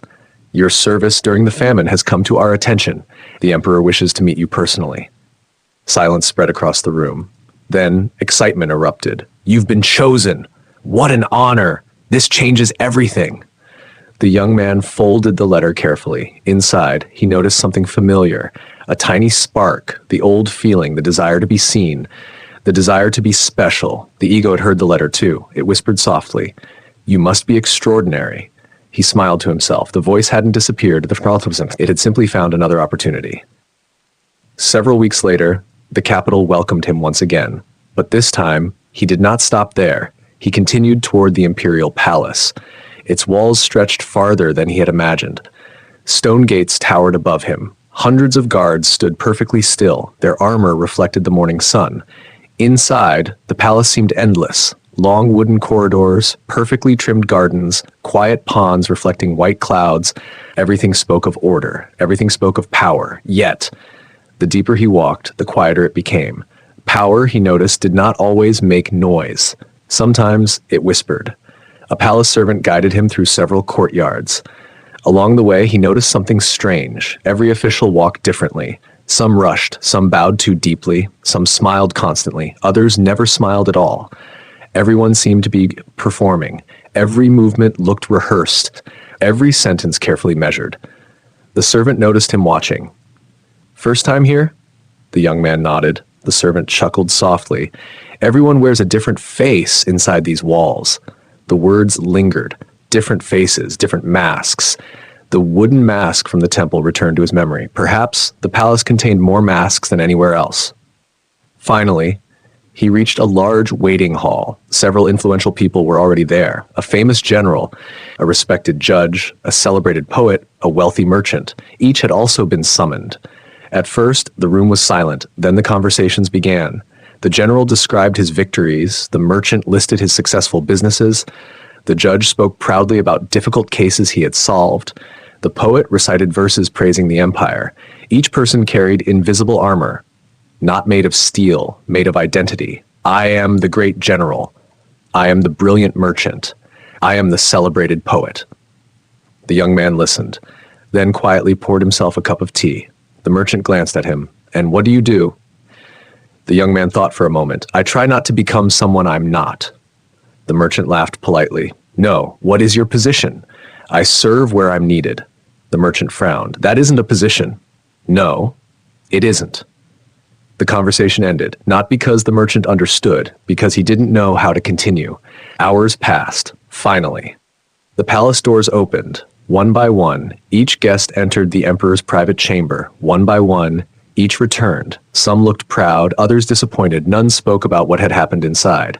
Eventually, only the young man remained. A guard approached. "His Majesty will see you now." The enormous doors slowly opened. The chamber was surprisingly simple. No golden throne, no towering statues, only a wide room filled with natural light. Large windows overlooked an ancient garden. Near one window, an elderly man stood quietly feeding small birds. He wore plain robes, no crown, no jewels, no symbols of power. The young looked around, confused. The guard bowed deeply to the old man, then quietly left. Only then did he understand. This was the emperor. The emperor continued feeding the birds. Without turning around, he spoke. "They trust me." The young man remained silent. "They come every morning. They don't know who I am. They only know I bring food." He scattered another handful of grain. "If they knew I was emperor, they would behave exactly the same." He smiled. "I find that comforting." Finally, he turned. His face carried deep lines carved by time. His eyes were calm, not the calm of someone who had never suffered, the calm of someone who had suffered deeply and learned from it. He motioned toward a nearby cushion. "Sit." There was no ceremony, no formal speech, no display of authority, only two people talking. The emperor poured tea. He filled the young man's cup first, then his own. Neither overflowed. The young man smiled. The emperor noticed. "You've seen that lesson before." "I have." The emperor nodded knowingly. "So have I." For a long moment, neither spoke. Then the emperor asked the question the young man least expected. "What frightens you?" Not, "What have you achieved?" Not, "What have you learned?" Only, "What frightens you?" The young man looked into his tea. "I still fear becoming trapped by praise." The emperor nodded slowly. "A good answer. Most people fear losing praise. You fear believing it." The emperor walked toward the window. "When I became emperor, I believed power would make life easier." He laughed softly. "It made every weakness larger."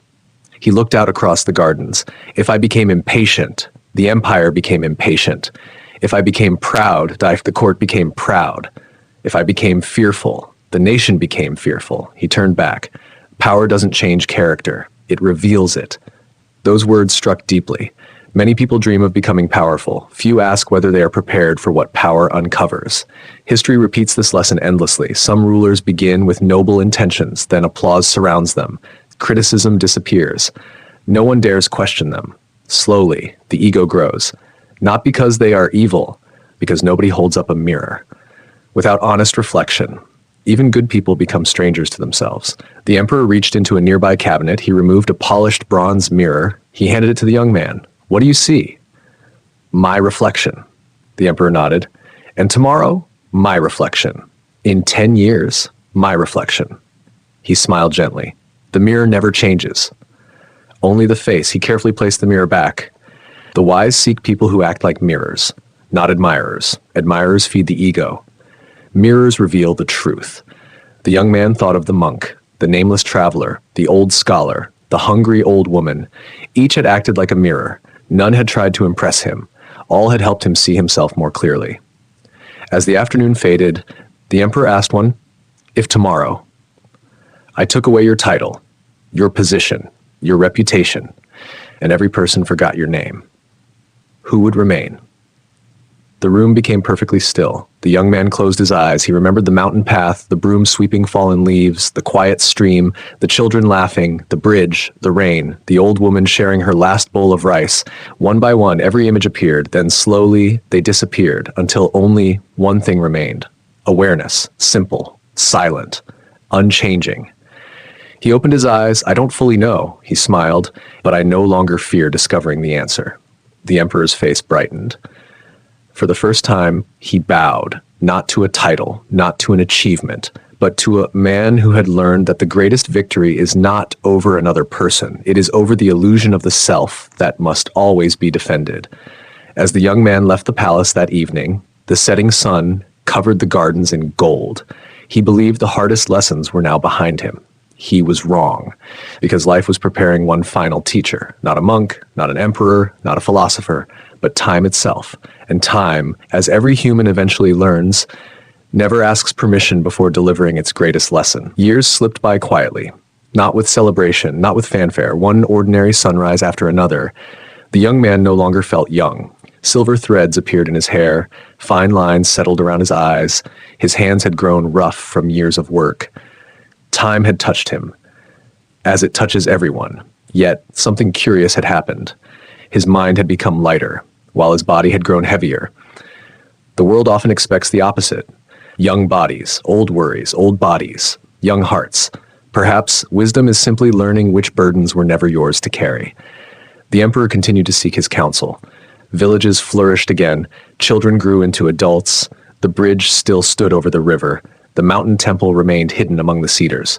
Life moved exactly as rivers do, always forward, never back. Then, one cold winter morning, a messenger arrived. His horse was exhausted, his face carried grief. The young man knew before the words were spoken. The monk, the messenger lowered his head, has passed away. Silence. No tears came at first, only stillness, like a lake before the wind arrives. The journey back to the mountain felt different. Years ago, he had climbed with ambition. Now, he climbed with gratitude. Every tree seemed familiar. Every stone remembered his footsteps. The temple looked almost unchanged, the same wooden gate, the same quiet garden, the same old broom resting against the wall. Only one thing was missing, the man who had first placed it in his hands. Several monks welcomed him warmly. One elderly monk bowed. "He left something for you." The young man followed him into the small room where he had first shared tea. The low wooden table remained. The cushions remained. Even the kettle remained.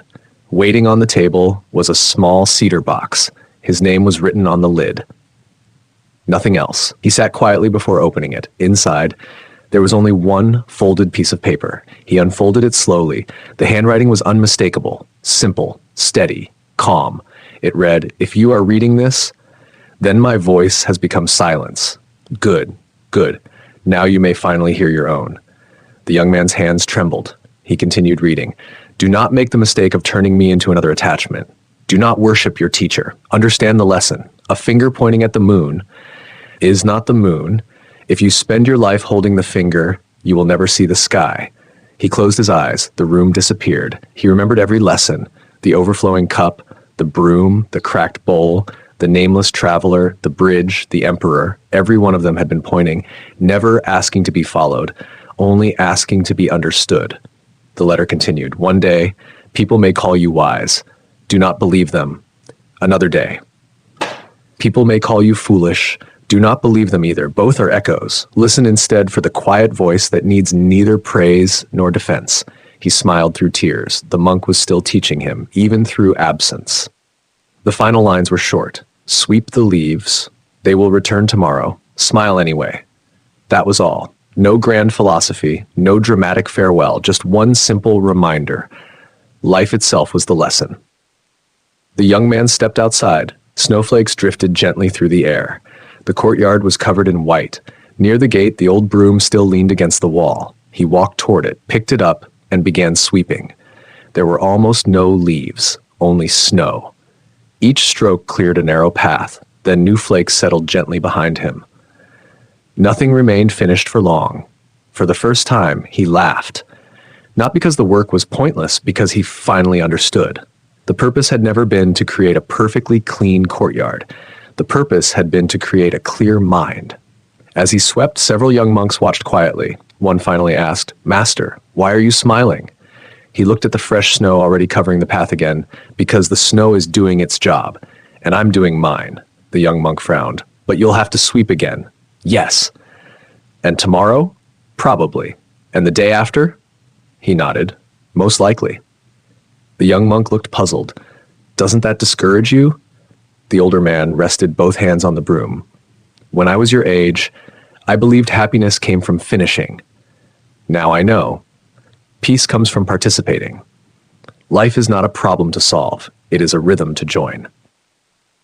Modern psychology has discovered something remarkable. Many people believe lasting happiness comes after reaching a goal, the promotion, the perfect relationship, the larger home, the next achievement.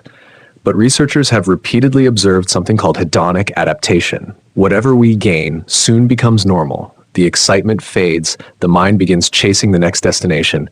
The ego always lives one step ahead. Peace lives here. Now, in this breath, in this conversation, in this ordinary moment. The monk had understood that long before science gave it a name. That evening, the young man sat alone beneath the same cedar tree where he had once questioned everything. The wind moved softly through the branches. The sound had not changed, only the listener had. He realized something that had taken decades to understand. The ego never truly disappears. It still whispers, it still compares, it still fears. The difference is, he no longer believed every word it said. Thoughts became weather, not commands. Emotions became visitors, not rulers. Praise became pleasant, not necessary. Criticism became useful, not fatal. Loss became painful, not identity. Success became gratitude, not ownership. This was inner freedom, not perfection, presence. As night settled over the mountain, he looked toward the stars, the same stars he had watched as a restless young man. They had witnessed every generation before him, every emperor, every monk, every warrior, every triumph, every heartbreak. They remained untouched. The universe had never asked anyone to become extraordinary. It had only asked them to be awake. He smiled softly. The journey had begun with one question. What if the greatest prison is inside your own mind? Now, after years of searching, he finally knew the answer. The prison had never been the mind itself. It had been the false self living inside it, the one that demanded applause, feared rejection, collected titles, compared constantly, refused to let go. And the key had never been hidden. It had been waiting quietly, in humility, in service, in awareness, in every ordinary moment that the ego insisted was too small to matter. The mountain was silent once again, but this time the silence did not feel like an ending. It felt like a beginning, because somewhere far below, a child was asking questions. A traveler was starting a long climb. Someone was carrying an invisible burden they did not yet recognize. And perhaps one day, they too would discover that freedom is not found by becoming more. It is found by finally letting go of everything you were never meant to carry. The echo that lives on. The years continued their quiet work. Children became parents, parents became grandparents. The emperor grew older, The capital expanded, new roads were built, new bridges crossed old rivers, the world kept changing, but the mountain remained exactly as it had always been, still, patient, watching. The older man visited whenever he could, never because he needed answers, but because the silence reminded him of something the world often made him forget, that nothing lasts. Not success, not failure, not youth, not sorrow, everything borrowed, nothing owned. One autumn afternoon, he noticed a young boy sitting alone near the temple gate. The boy couldn't have been more than 12. His shoulders were tense, his eyes never left the ground. The older man sat beside him. Neither spoke.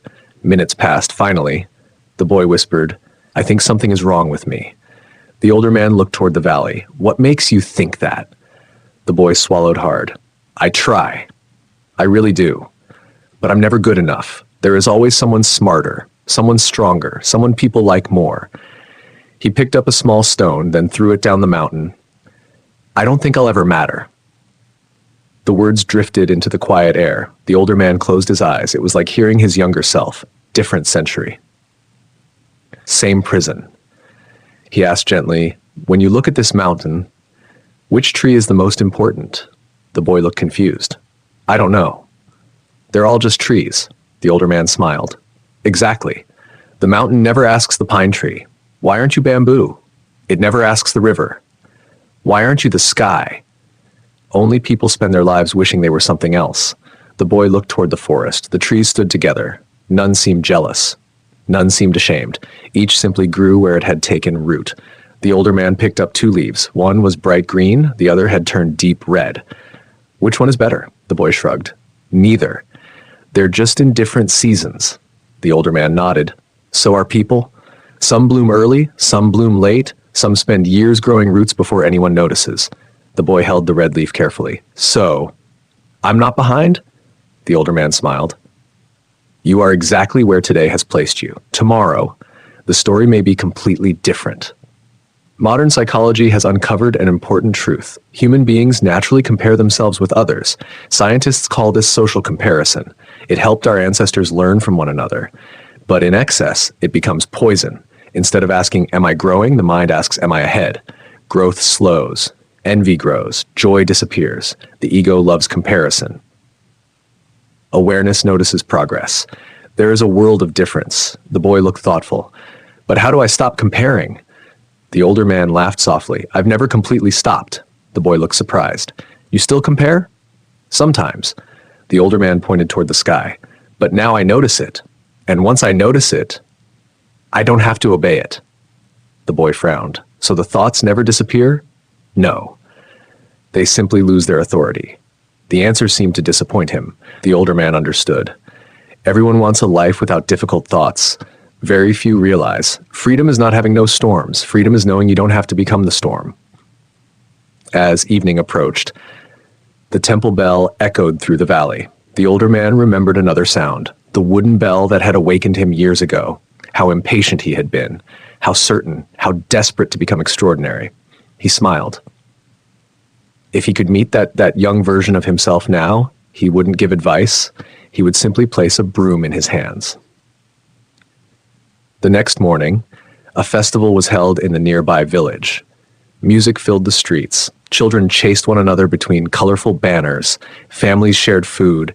Laughter echoed from every corner. The older man wandered quietly through the celebration. Near the center of the square, a group of performers had gathered. One man wore an elaborate painted mask. The mask was beautiful, bright colors, sharp eyes, a proud smile. The crowd applauded loudly. Then the performance ended. The man slowly removed the mask. Immediately, the applause faded. People walked away. Within moments, he was simply another ordinary person.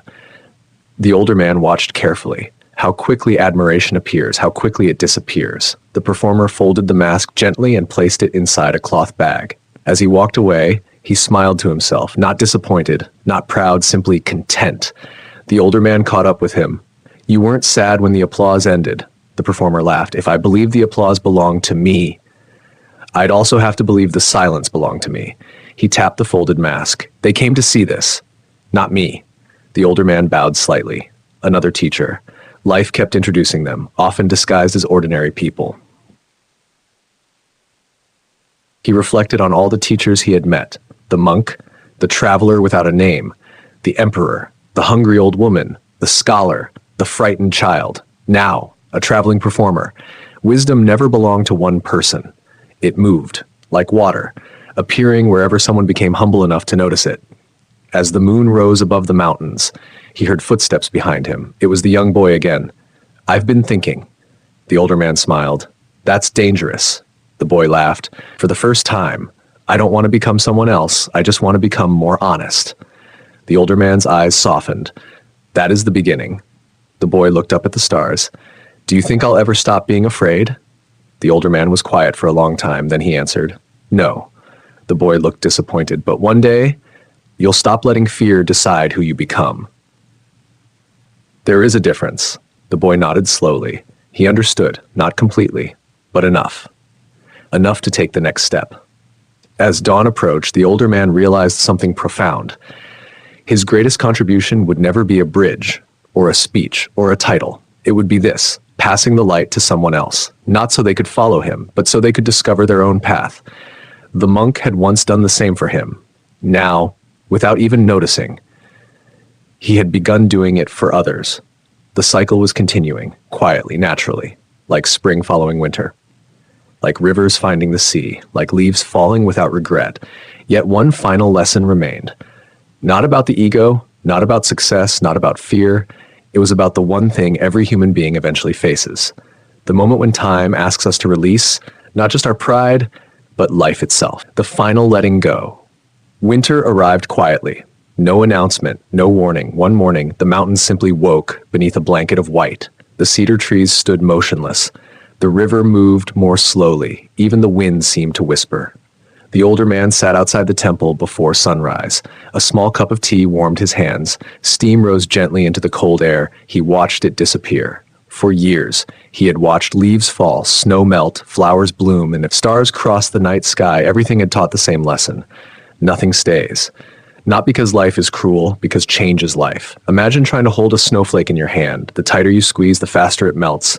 Many people live exactly this way, holding tighter, controlling more, planning every detail, protecting every possession, fearing every loss. Yet, life slips through closed fists. It rests more easily, in open hands. One afternoon, the emperor came to the mountain. No guards, no ceremony, only one old man visiting another. They walked together through the quiet forest for a long time. Neither spoke. Old friends no longer needed many words. Finally, the emperor broke the silence. "My body grows weaker." The older man nodded. "So does mine." The emperor smiled. "When I was young, I believed old age was something that happened to other people." They both laughed. There was no sadness in the laughter, only recognition. The emperor stopped beside a frozen stream. "Tell me honestly, are you afraid of dying?" The question hung in the cold air. The older man did not answer immediately. He looked at the thin layer of ice covering the water. Beneath it, the stream still flowed, invisible, but alive. "Sometimes," he finally spoke, "I still feel fear." The emperor looked surprised. "Even after everything you've learned?" The older man smiled. "I've learned that wisdom doesn't remove fear. It changes my relationship with it." The emperor listened carefully. "I don't fear death every day. I fear forgetting to live today." The emperor closed his eyes. Those words settled deep within him. Most people think constantly about how long life will be. Very few ask how deeply they are living the life they already have. As they continued walking, they reached the old cedar tree split by lightning many years before. It had grown even larger. Its wound was still visible, but new branches stretched proudly toward the sky. The emperor rested his hand against the bark. "This tree reminds me of us." The older man smiled. "It survived because it stopped resisting the scar." The emperor nodded. "I spent half my life hiding mine." The older man looked at him. "You were emperor?" "I thought I had to appear perfect." The emperor laughed softly. "What a heavy costume." That sentence echoed through the forest. A heavy costume. How many people wear invisible costumes every day? The successful business owner who secretly feels like a failure, the parent who believes they must never show weakness, the teacher who fears admitting they don't know something, the leader who mistakes certainty for strength. The ego loves costumes. Truth rarely needs one. As evening approached, the emperor prepared to leave. Before stepping onto the mountain path, he turned. "I have one regret." The older man waited. "I spent years trying to build a perfect empire." He looked toward the valley. "I should have spent more time becoming a better human being." The older man placed a hand gently on his shoulder. "You still can." The emperor smiled. Time has become a very honest teacher. He bowed one last time, then disappeared into the falling snow. Weeks later, news reached the mountain. The emperor had died peacefully in his sleep. Across the nation, bells rang, people mourned, flags were lowered, the capital fell silent. Many remembered him as a great ruler. The older man remembered him differently, as a man who had once fed birds without telling them he was emperor. Sometimes, the smallest memory reveals the greatest truth. Spring returned, as it always does. The snow melted. Tiny green shoots pushed through the earth. Life quietly continued. The older man walked to the temple garden. A young monk approached him. "Master, how should we remember those who are gone?"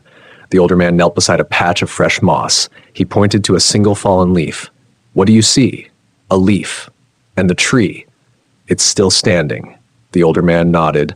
"The leaf nourished the tree while it lived. And after it fell, it nourished the earth." He smiled gently.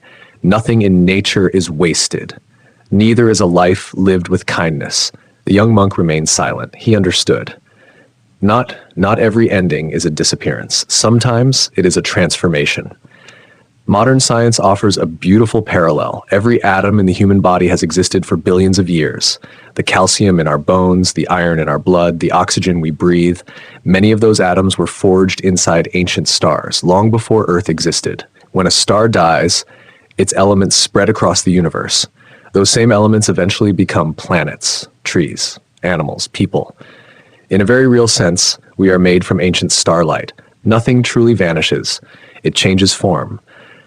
The older man often thought about this, not as poetry, but as perspective. If the stars could let go of themselves to create new life, perhaps human beings could also learn to let go, not only of possessions, not only of titles, but of the illusion that we ever owned anything at all.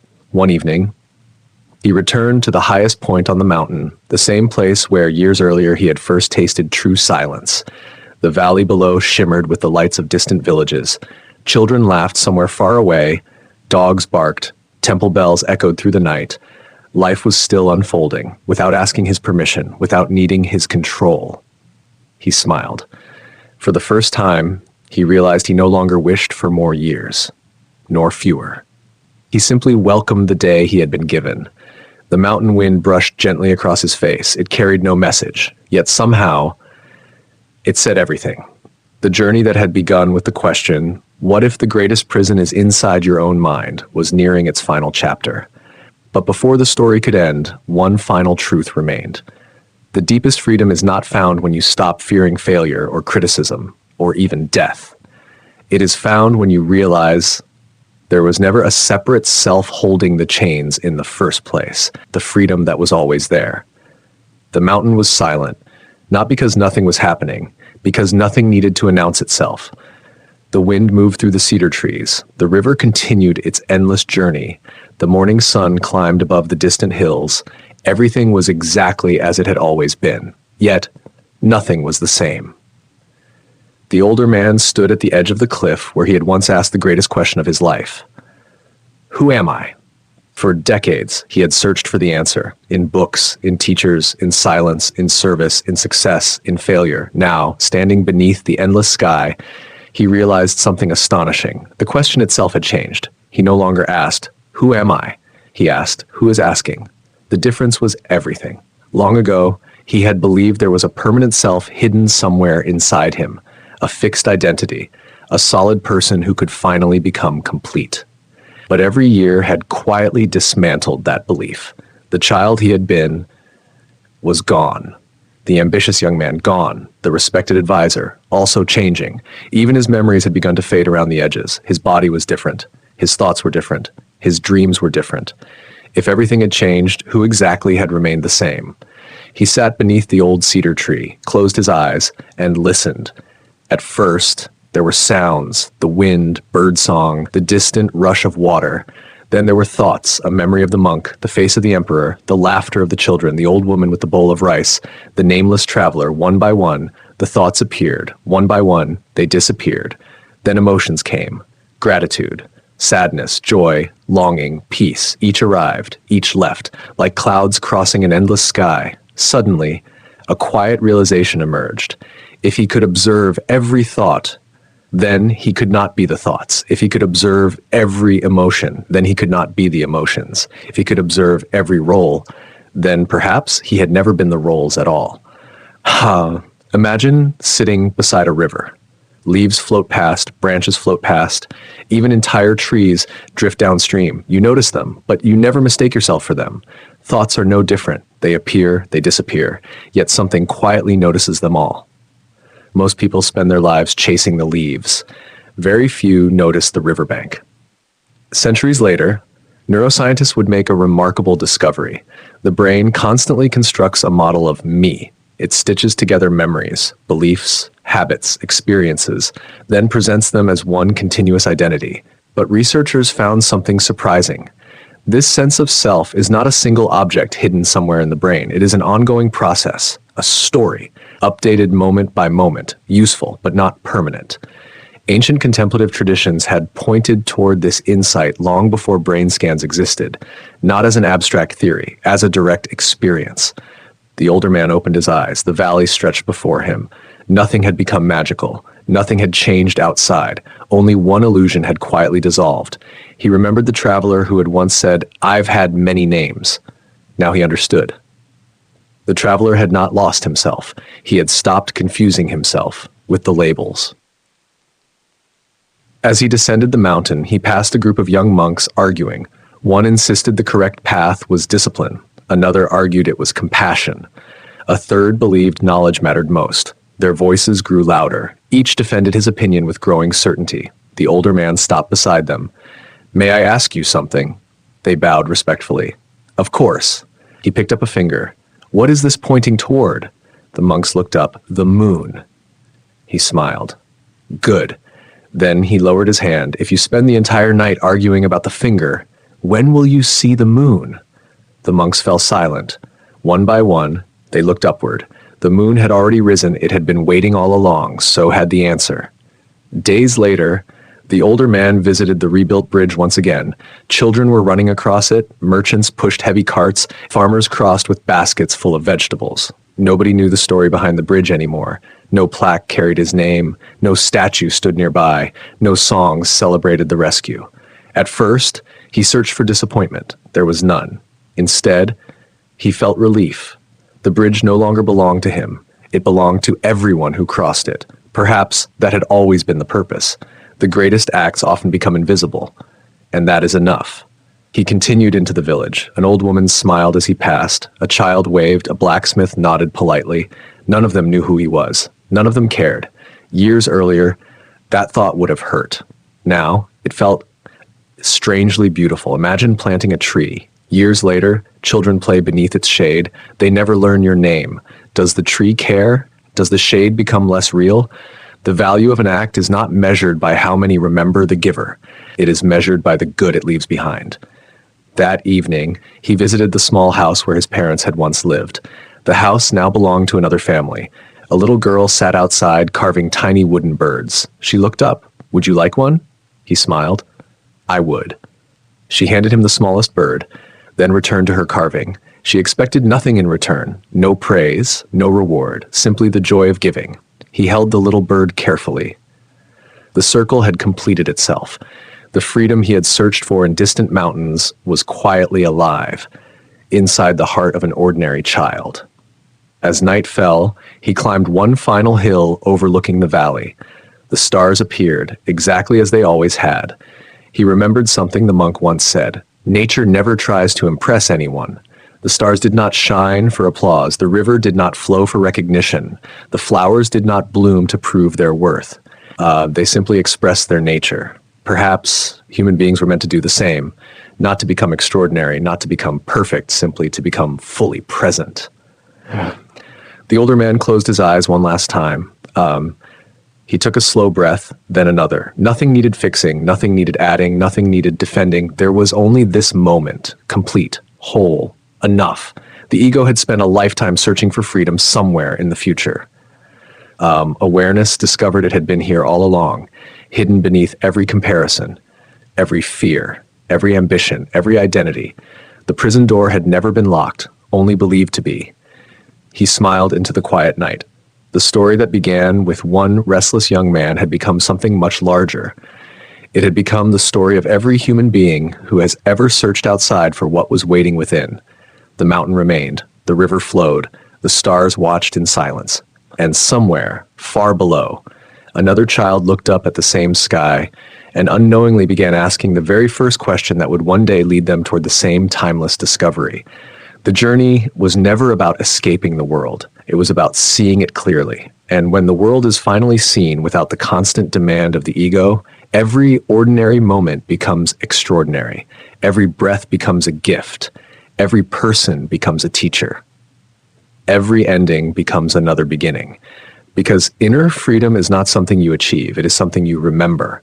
It has been waiting patiently since the very beginning. Epilogue: the quiet revolution. Many years later, no one could say exactly when the old man had left the mountain. Some believed he had passed away peacefully beneath the ancient cedar tree. Others said he had simply continued walking one morning, until the mist swallowed him. A few travelers even claimed they had met an old wanderer on distant roads, a man with kind eyes, simple clothes, and a smile that made hurried people slow down. No one knew the truth. Perhaps it didn't matter, because the greatest stories are not remembered through facts alone. They are remembered through the lives they quietly change. The mountain remained.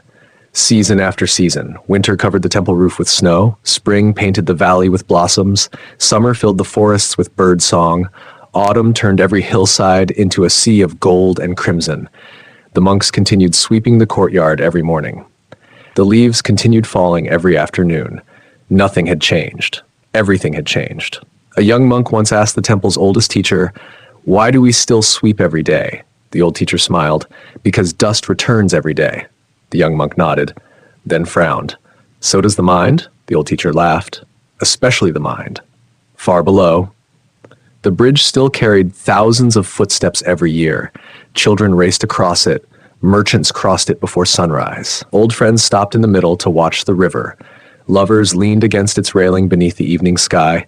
No one knew who had first imagined the rope. No one remembered the frightened night when panic almost defeated compassion.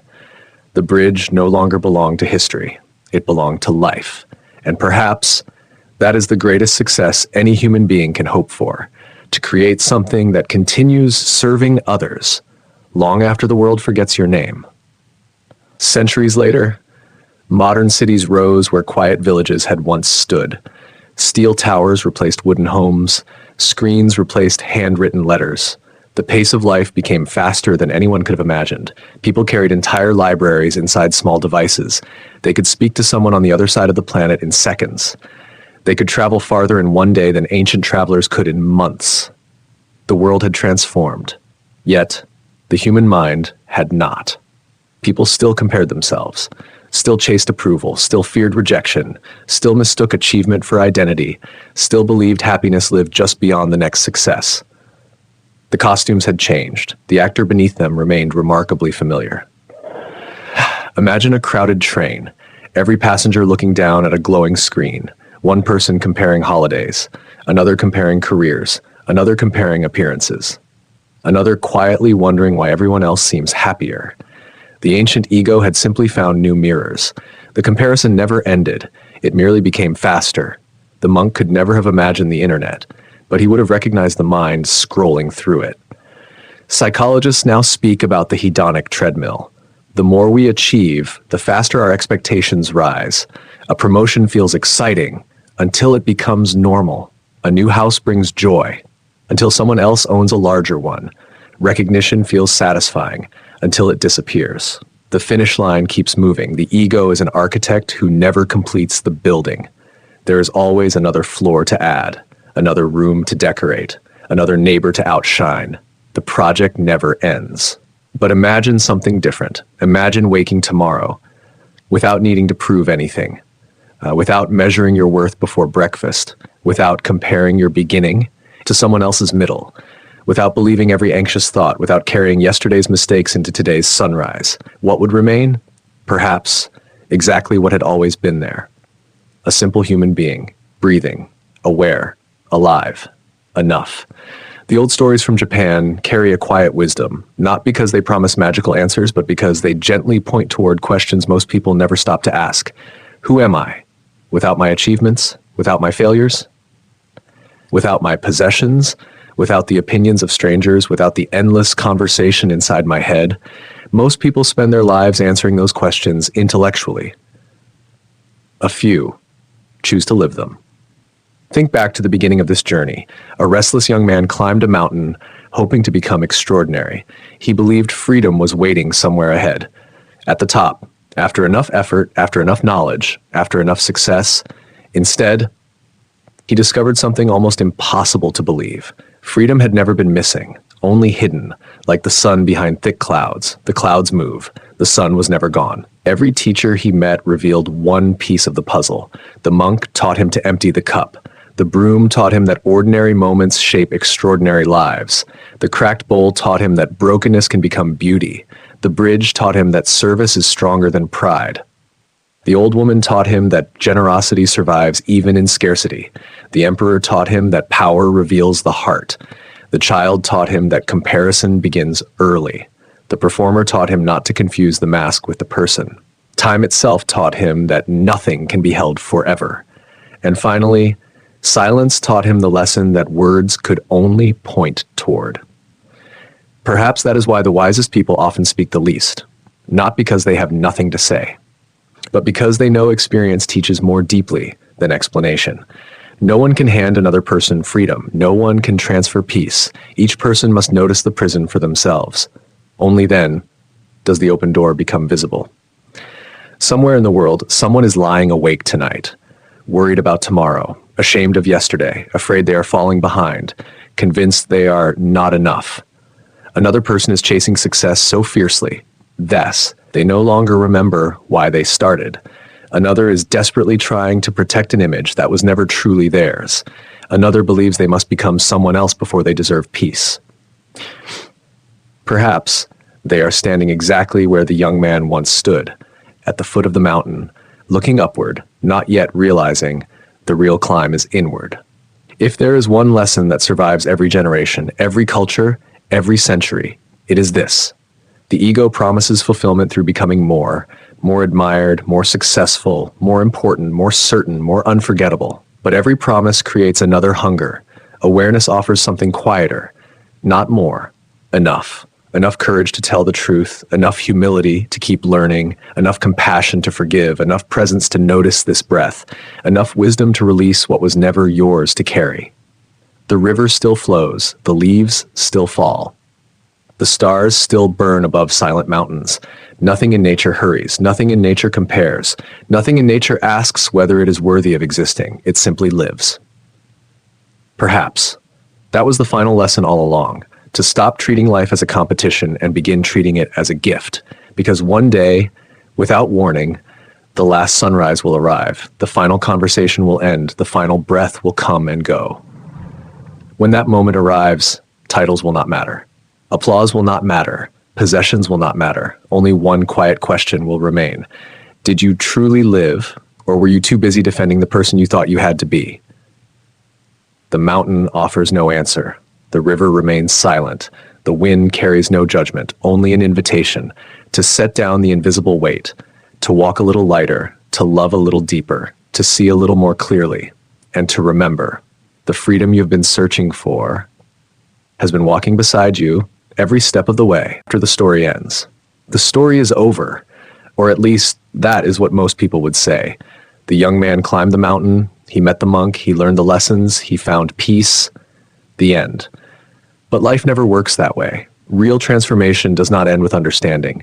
It begins there because knowing the truth and living it are two very different things. Imagine waking tomorrow morning, The alarm rings. You open your eyes. Nothing feels extraordinary. The room is the same. The responsibilities are waiting. Messages need answering. Work needs doing. Bills still exist. The world has not magically changed. This is where most stories stop. But this is where real life begins. Because inner freedom is not tested on mountaintops. It is tested on ordinary Tuesday mornings. The older man once said, "The marketplace is the real monastery." At first, those words seemed strange. Now they made perfect sense. Anyone can feel peaceful while watching a sunset. Anyone can feel calm during a quiet walk in the forest. But what happens when someone insults you? What happens when your plans fall apart? What happens when traffic makes you late? When your efforts go unnoticed? When someone else receives the promotion? When life refuses to follow your script? That is where awareness becomes real. The ego does not usually arrive with a shout. It enters quietly. Someone criticizes your work. Immediately, a voice appears. Defend yourself. Someone succeeds where you hoped to. Another voice whispers, "Why them?" Someone misunderstands your intentions. The mind begins writing long speeches, arguments, revenge, proof. The ego writes entire conversations that never happen. Pause for a moment. Think about yesterday. How many thoughts demanded your attention only to disappear a few hours later? How many worries solved themselves? How many imagined disasters never arrived? The mind is a brilliant storyteller, but not every story deserves belief. The older man had discovered something simple. Thoughts are invitations, not commands. You may accept them or politely decline. One rainy afternoon, many years after the emperor had passed, a traveler arrived at the temple. He looked exhausted. His clothes were soaked. His face carried the familiar expression of someone fighting an invisible battle. The monks welcomed him warmly. After a simple meal, he asked the oldest monk, "I've traveled for months searching for peace. Can you tell me where to find it?" The monk smiled gently. "Where did you lose it?" The traveler frowned. "I don't understand." The monk poured tea into 2 cups, then asked, "When you arrived, did you leave your mind outside the gate?" The traveler laughed. "Of course not." "Then perhaps," the monk replied, "you have carried your problem everywhere." The traveler stayed for several days. Every morning he meditated, every afternoon he swept the courtyard, every evening he drank in silence. Yet he grew frustrated. "I still have anxious thoughts." The monk nodded. "So do I." The traveler stared. "You?" "Yes, but they no longer own the house." The traveler looked confused. The monk picked up a small candle. "When this room is dark, one candle changes everything. It does not destroy darkness. It simply no longer allows darkness to rule. Awareness is that candle. The thoughts may remain, but they no longer become the master." Modern neuroscience supports this idea in fascinating ways. The brain constantly produces thoughts. Many appear automatically, without permission, without intention. Research suggests that becoming aware of thoughts, rather than automatically reacting to them, can reduce their emotional grip and improve emotional regulation. The thought is not the problem. Automatic identification with it often is. There is tremendous freedom in recognizing the difference. As the traveler prepared to leave, he asked one final question. "What is the greatest lesson you ever learned?" The old monk looked toward the mountains. For a very long time, he said nothing. Finally, he answered, "Nothing." The traveler blinked. "Nothing?" The monk smiled. "I spent years trying to become someone. Then I spent years trying to become no one. Eventually, I became tired." The traveler waited. "So I simply became present." The wind moved softly through the cedar trees. The traveler laughed, not because the answer was clever, because something inside him relaxed. He realized he had spent years chasing an ideal version of himself, a perfect future, a perfect personality, a perfect life, and in doing so, he had overlooked the only life that was ever actually happening, this one. The traveler bowed deeply. Before leaving, he looked back. "What should I remember?" The monk answered with the same words the old teacher had once received many years before. "Sweep the leaves." The traveler smiled. "But they'll fall again." "I know. So will your thoughts. So will your fears. So will your doubts." The monk picked up the old broom, and every day you begin again. Perhaps that is the quiet revolution. Not changing the whole world overnight, not becoming famous, not proving anyone wrong, simply returning, again and again and again, To this breath, this step, this conversation, this moment, the ego believes life is somewhere else. Awareness whispers, it is here, always here, waiting patiently for you to notice. The empty cup, the open sky, years became stories. Stories became legends. Legends became whispers carried by the wind. Some people believed the old man had possessed extraordinary wisdom. Others believed he had simply lived an unusually peaceful life. But neither description was entirely true. He had not become extraordinary. He had become ordinary again. And that was far more difficult. One morning, a group of young students climbed the mountain. They had traveled for days. Some carried books, others carried questions. One carried nothing at all. The oldest among them stepped forward. "We've come to learn the secret of inner freedom." The old monk smiled. "Have you?" The students looked at one another. "Yes." "Good. Leave everything outside." One by one, they placed their bags beside the temple gate, books, blankets, walking sticks, water flasks. When they returned, the monk looked at them. "You've forgotten something." They looked confused. "We left everything." The monk gently touched his forehead. "No, you brought the heaviest luggage with you." The students instinctively reached for their heads. "My opinions, my fears, my expectations, my certainty." The monk nodded. "Those are far heavier than your bags." For the next 7 days, the students expected lectures. There were none. They expected ancient scrolls. None appeared. They expected secret techniques. Instead, they cleaned windows, collected firewood, cooked meals, carried water, fed birds, repaired old fences. One student finally protested. "We traveled hundreds of miles to become wise," the monk smiled. "And we've become servants." The monk nodded. "Exactly." The student frowned. "I don't understand. You cannot hold wisdom with hands already full of yourself." On the 8th morning, the monk placed a large mirror in the center of the courtyard. Every student stood around it. "What do you see?" "My face, my clothes, my reflection." The monk nodded. Then he covered the mirror with dust. "What do you see now?" "Almost nothing." The monk looked around the circle. Did the mirror stop reflecting? No. It became covered. The monk gently wiped the dust away. The reflection returned instantly. Awareness is like this. It never disappears. It only becomes hidden. The dust has many names: pride, fear, jealousy, regret, anger, comparison, greed. The mirror was never broken. It only needed cleaning. The students remained unusually quiet. One finally asked, "So, how do we clean it?" The monk looked toward the rising sun. "Notice the dust, without becoming the dust." Modern psychology offers a similar insight. Many forms of mindfulness practice begin with a surprisingly simple instruction. Notice. Notice the breath. Notice the body. Notice the thought. Notice the emotion. Not to control it. Not to suppress it. Not to judge it. Simply notice. Research suggests that this kind of awareness can reduce automatic emotional reactions, improve attention, and help people respond more deliberately rather than impulsively. The practice sounds small. Its effects can be profound. That afternoon, rain fell across the mountain. The students gathered beneath the temple roof. One watched the rain impatiently. "I hope it stops soon." Another smiled. "I hope it lasts." The monk overheard them. He laughed softly. "The rain has no opinion. It simply rains." The suffering begins when the mind argues with the weather. The students looked outside. The rain continued falling, completely indifferent to human preferences.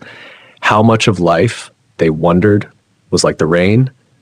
Days later, the students prepared to leave. Each expected one final teaching, one final sentence, something unforgettable. The monk handed each of them an empty cup, nothing else. One student asked, "What does it mean?" The monk replied, "Tomorrow. You'll decide." Years passed. The students scattered across the country. One became a physician. One became a teacher. Another became a farmer. Another served in the emperor's court. One chose the life of a wandering traveler. Each kept the empty cup, not as a sacred object, but as a reminder.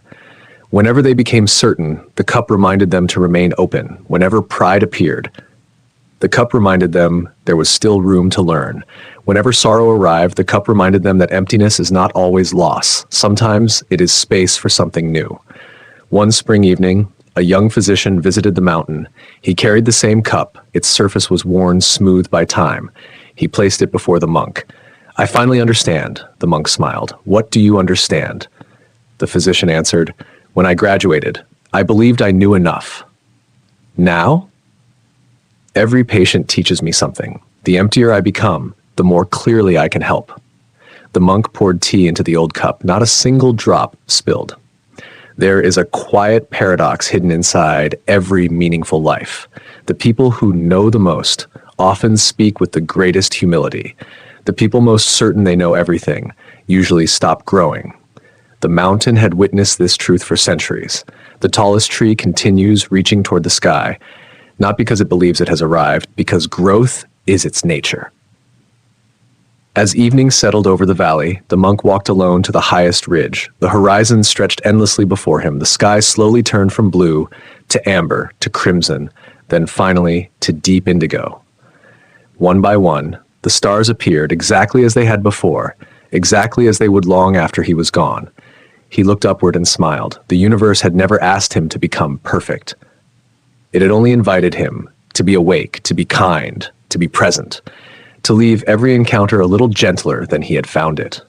Perhaps that was enough. Perhaps it had always been enough. The wind rose softly across the mountain. It carried the scent of cedar and rain. Far below, the river continued its endless journey to the sea, never clinging to yesterday, never rushing toward tomorrow, simply flowing. The monk closed his eyes. One slow breath entered, one slow breath left. Nothing was missing. Nothing needed to be added. The cup was empty. The sky was open. And in that quiet space between one breath and the next, the deepest truth revealed itself once more. Freedom is not found by escaping life. Freedom is found by meeting life exactly as it is, without resistance, without pretense, without the endless burden of becoming someone else. Only then can the heart become as open as the sky, and only then can an ordinary human life become something timeless, the way home. There's an old Japanese saying, before enlightenment, chop wood, carry water. After enlightenment, chop wood, carry water. At first, it sounds almost disappointing. Shouldn't wisdom change everything? Shouldn't inner freedom feel dramatic? Shouldn't awakening transform life into something extraordinary? The answer is both yes and no, because the world outside may remain almost exactly the same. The miracle happens inside. Imagine two people walking through the same storm. The rain falls equally on both. The wind pushes against both. The cold reaches both. One curses the sky. The other simply opens an umbrella. The weather is identical. The experience is completely different. Life often works the same way. The event is shared. The suffering is not. Years after the old monk had disappeared from the world, the temple continued welcoming travelers. Some stayed one day, some stayed 1 year. A few stayed for life. But one visitor became unforgettable. He arrived wearing expensive robes. His hands were soft. His horse was magnificent. His servants carried several heavy chests. The younger monks whispered among themselves, "He must be very important." The man stepped into the courtyard, then immediately asked, "Who is the wisest monk here?" An elderly monk sweeping the stone path looked up. "I don't know. You'll have to keep looking." The wealthy man frowned. "I was told the wisest teacher lives here." The old monk shrugged. "I've heard the same rumor." Without another word, he returned to sweeping. The wealthy visitor became irritated. He walked away, certain he had spoken to nothing more than an old caretaker. Hours later, he finally met the temple's senior monks. After several conversations, one of them smiled gently. "You've already met the teacher." The wealthy man froze. "The old man with the broom?" The monk nodded. "He has been waiting for you all day." The visitor rushed back to the courtyard. The old monk was still sweeping, exactly where he had been before, exactly as if nothing important had happened. The wealthy man bowed deeply. "I'm sorry. I didn't recognize you." The old monk leaned on the broom. "I know. You recognized only your idea of wisdom." The wealthy man lowered his head.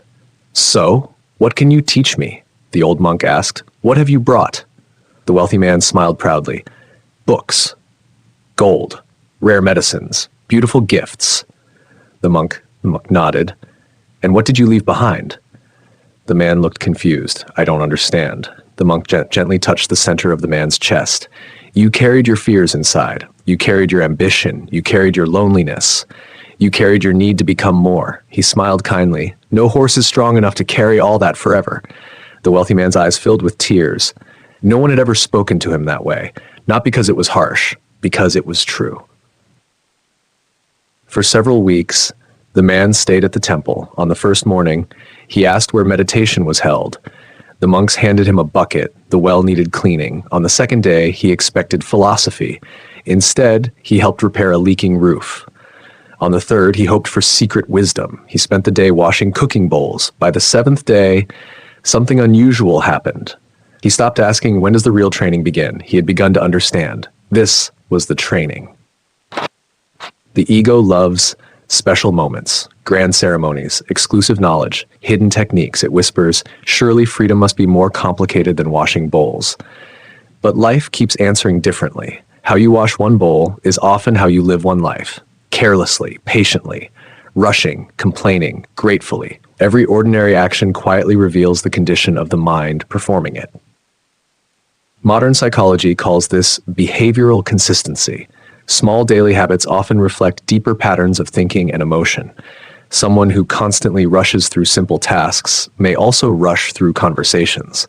Someone who pays gentle attention to ordinary moments often develops greater emotional stability over time. The little things are rarely little. They are practice. One afternoon, the wealthy man asked the old monk, "When will I stop thinking about myself?" The monk smiled.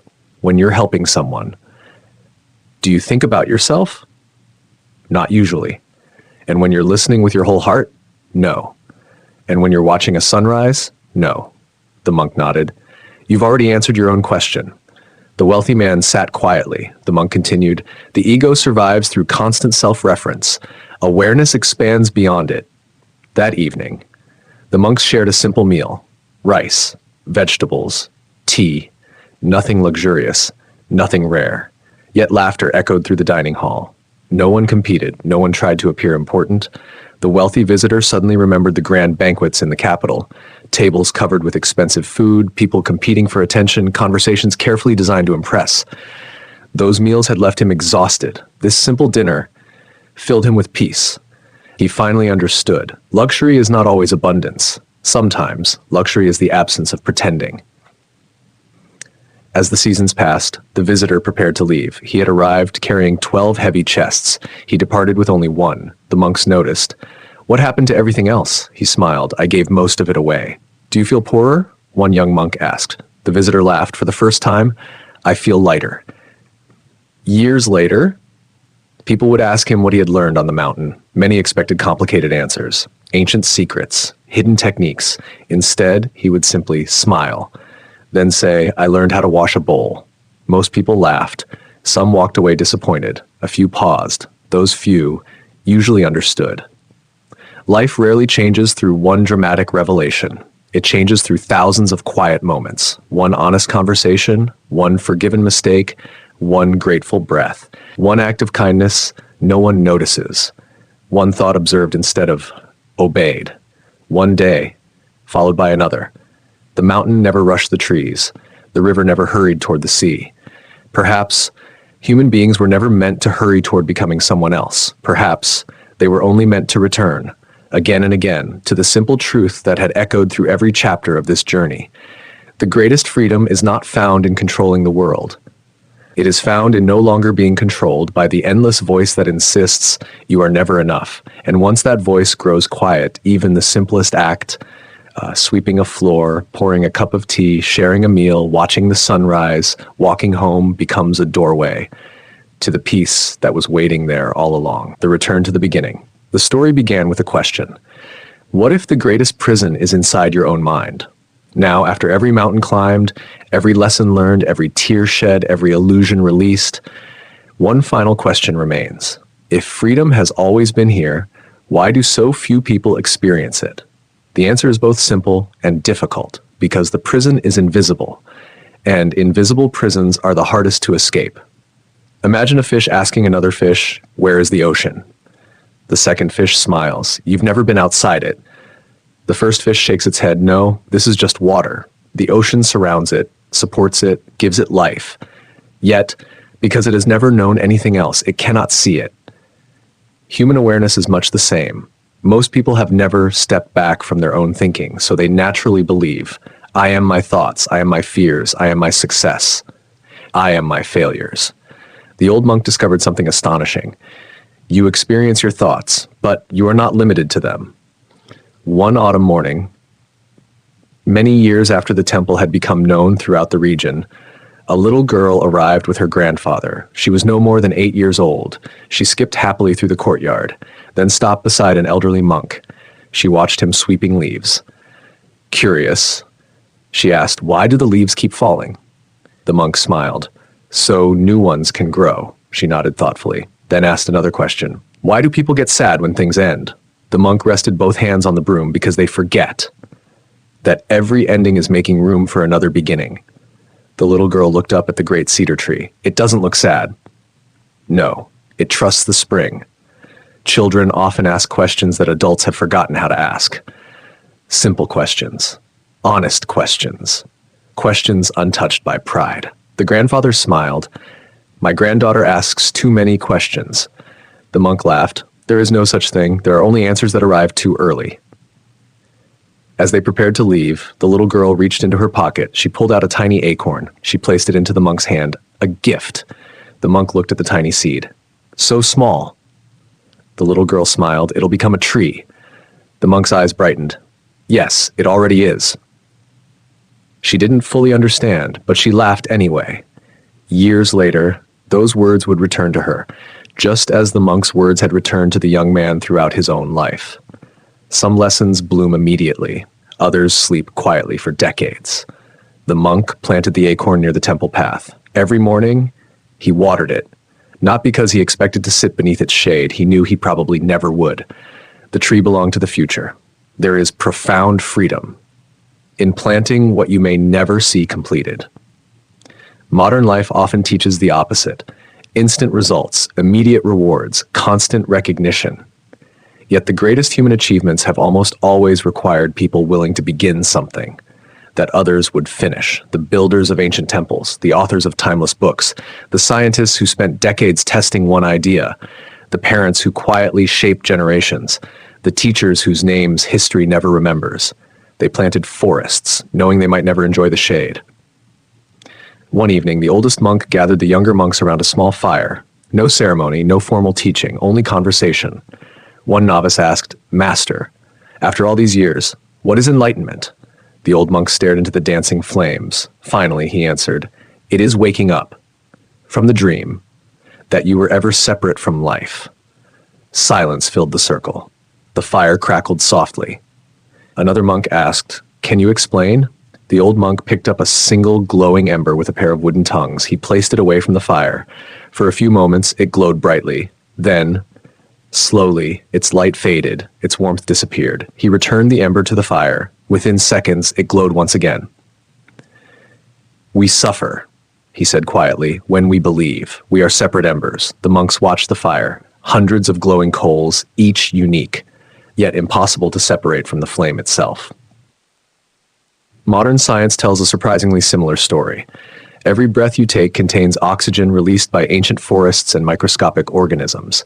Every drop of water has traveled through clouds, rivers, oceans, and countless living creatures. The carbon in your body may once have been part of a tree or an animal, or even the atmosphere itself. Nothing exists completely alone. Life is a vast web of relationships.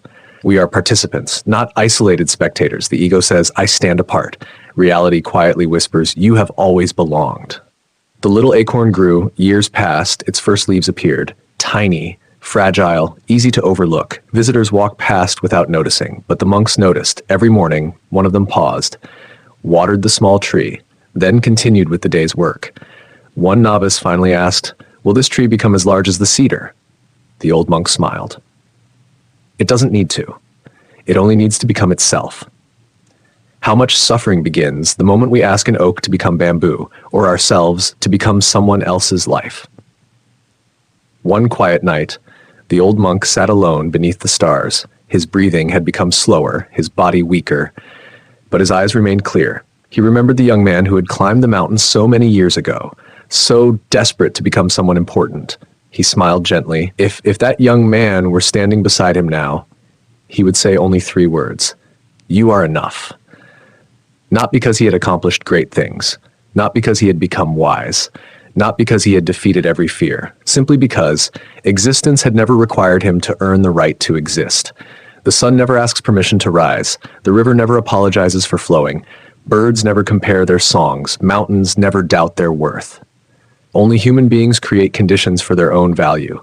I'll be enough when. I'll be happy after. I'll deserve peace if. The ego lives inside those unfinished sentences. Awareness ends them. Right here. Right now. The night grew deeper. The stars filled the sky. The old monk closed his eyes, not to escape the world, but to feel completely part of it. The wind touched his face, exactly as it had on the first day. The river continued singing its endless song, exactly as it had before he was born, exactly as it would after he was gone. For the first time, he understood those sounds completely. The river was never trying to reach the sea. It was expressing its nature. The wind was never trying to impress the trees. It simply moved. The stars were never trying to become brighter than one another. They simply shone. Perhaps that had been humanity's forgotten wisdom all along, to stop chasing significance and begin expressing our true nature, kindly, honestly, quietly. As dawn slowly painted the eastern sky with soft gold, the temple bell rang, its sound traveled across the valley, over forests, across rivers, into villages just beginning to wake. Some people heard only a bell, others heard a reminder. Wake up, not merely from sleep, but from the endless dream that you must become someone else before you can finally be at peace. And so the mountain remained. The river flowed. The trees continued reaching toward the light. Generation after generation, traveler after traveler, question after question, the journey continued. Not because the world still needed more answers, but because every human heart in its own time must rediscover the timeless truth that cannot be given, only remembered. The Japanese masters never promised a perfect life. They pointed towards something far more beautiful, a free one, not free from pain, not free from change, not free from loss, but free from the illusion that your worth depends on anything outside this present moment. If you listen very carefully, in the silence between one breath and the next, you can still hear the soft sound of an old broom sweeping fallen leaves, a quiet reminder that every day offers another chance to begin again, the beginning that never ends. The bell had stopped ringing. The valley returned to silence. Morning mist drifted slowly between the cedar trees. The first rays of sunlight touched the mountain. Nothing extraordinary happened, and perhaps that was the most extraordinary thing of all. For so much of life, we wait for dramatic moments, the perfect opportunity, the life-changing conversation, the breakthrough, the miracle. But real transformation rarely announces itself. It arrives quietly, like dawn, while most people are still asleep. Imagine standing beside the ocean at sunrise. The tide moves, wave after wave. None of them seems important. Yet over thousands of years, those gentle waves reshape entire coastlines. Human character changes the same way, not through one great decision, but through thousands of tiny choices. Choosing patience, again, choosing honesty, again, choosing kindness, again, every single day. Many years after the old monk was gone, the little acorn beside the temple path had become a young tree. Its trunk was still slender. Its branches still reached awkwardly toward the sky. Children who visited the temple often rested beneath it. They never knew who had planted it. They simply enjoyed its shade. One afternoon, a young monk watched them laughing. He suddenly remembered the old master's words, "Plant trees whose shade you may never sit beneath." For the first time, he truly understood. A meaningful life is measured less by what it accumulates and more by what it leaves behind. History quietly confirms this truth. Many of the greatest discoveries, the greatest works of art, the greatest acts of compassion were begun by people who never lived to see their full impact. A scientist spends decades researching a disease. Future generations benefit. A teacher inspires one struggling student. That student changes thousands of lives. A parent teaches kindness. The child carries it into another family. The ripple continues. Most people never witness the full reach of their own goodness. That does not mean it isn't spreading. One spring morning, a traveler arrived carrying a heavy backpack. He looked exhausted, not physically, emotionally. He bowed before the temple. "I've read every philosophy. I've traveled everywhere. I've listened to countless teachers. But I still feel empty." A young monk welcomed him inside. Instead of answering, he offered breakfast, hot rice, miso soup, fresh tea. The traveler seemed impatient. "I didn't come here for food. The monk smiled. I know, but you're hungry. After a long silence, the traveler laughed, not because of the meal, because he suddenly realized something.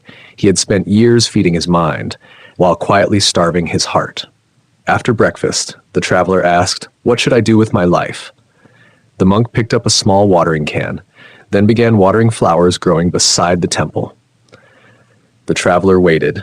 Finally, he asked again. The monk looked at him kindly. "Do what the flowers are doing." The traveler frowned. "They're doing nothing."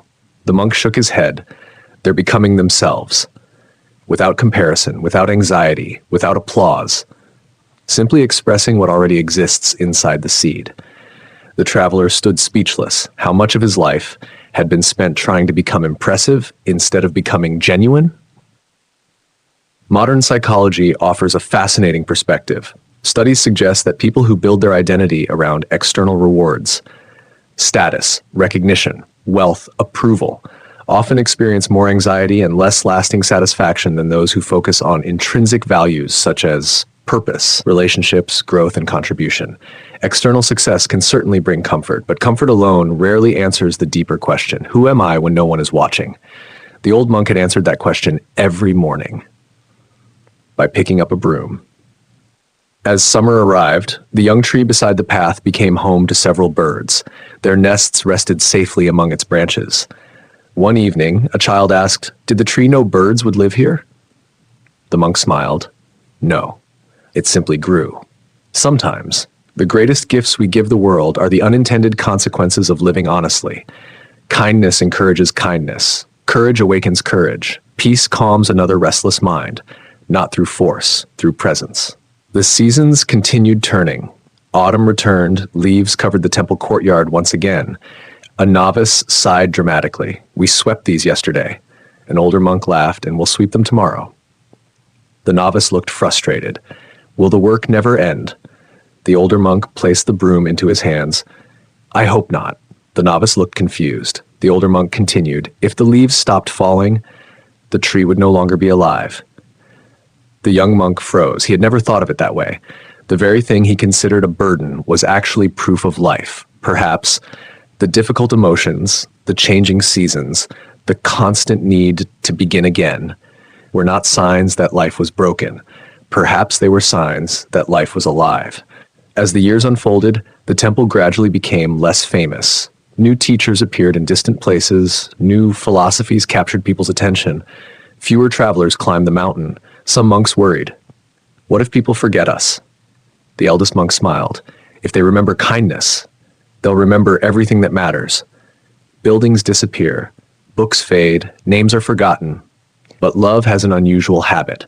It continues traveling, long after the one who offered it has gone. One evening, the oldest monk walked alone to the same cliff where the first seeker had once stood. The valley below glowed beneath thousands of tiny lights. He imagined every home, every family, every hidden struggle, every quiet joy, every unseen act of generosity. The world had always been filled with invisible heroes. The mother comforting a frightened child. The stranger helping someone without expecting thanks. The friend listening instead of judging. The nurse holding a patient's hand. The teacher encouraging a student who had almost given up. No headlines, no applause, no monuments, yet these small acts quietly held civilization together. The ego celebrates what is visible. Wisdom honors what is essential. He closed his eyes. The wind carried the scent of pine and rain. His breathing slowed. The mountain felt exactly as it had decades earlier. Then, a thought appeared. The very first thought that had begun this journey. What if the greatest prison is inside your own mind? This time, he smiled. Not because he had destroyed the prison, but because he finally understood its secret. The walls had never been made of stone. They had been made of stories. Stories about not being enough. Stories about becoming someone. Stories about winning, losing, comparing, proving, protecting. The moment those stories were seen clearly, the walls became transparent. The door had never been locked, only imagined. If someone asked him now, after an entire lifetime of searching, what is the Japanese art of beating the ego? He would not speak about Zen or philosophy or ancient temples.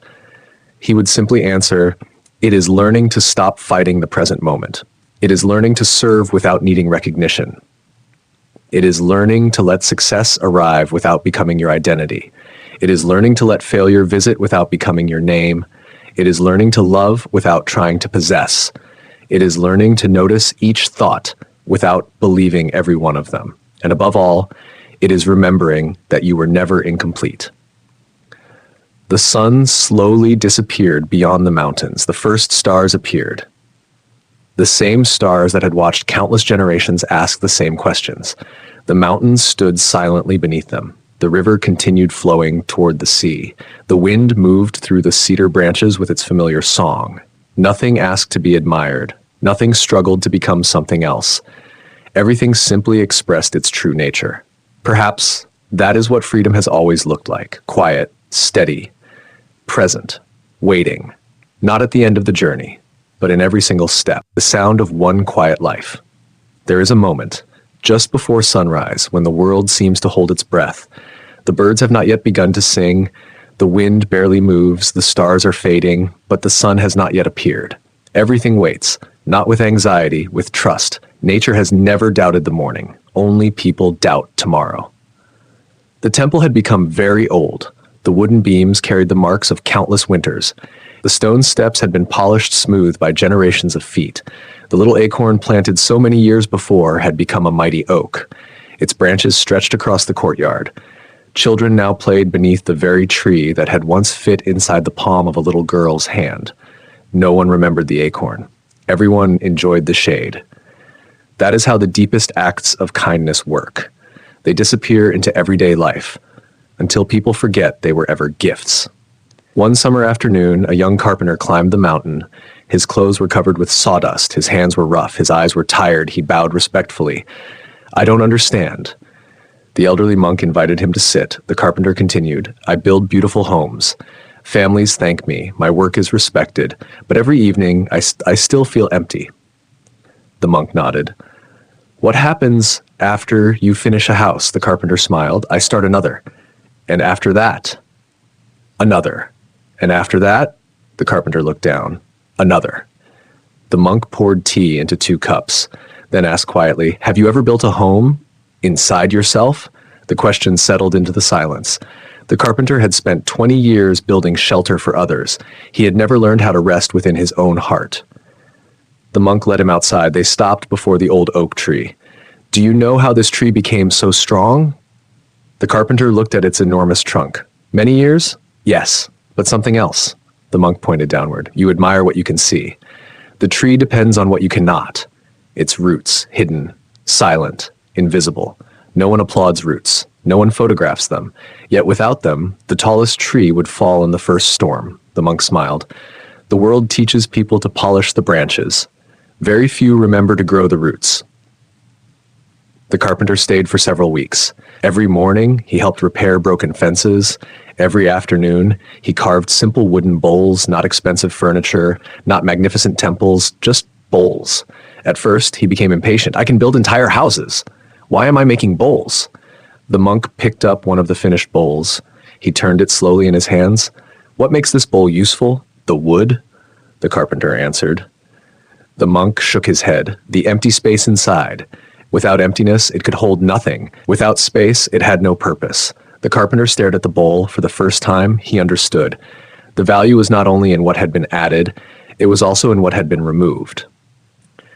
Life quietly follows the same principle. A calendar becomes useful because of its empty days. A conversation becomes meaningful because of moments of silence.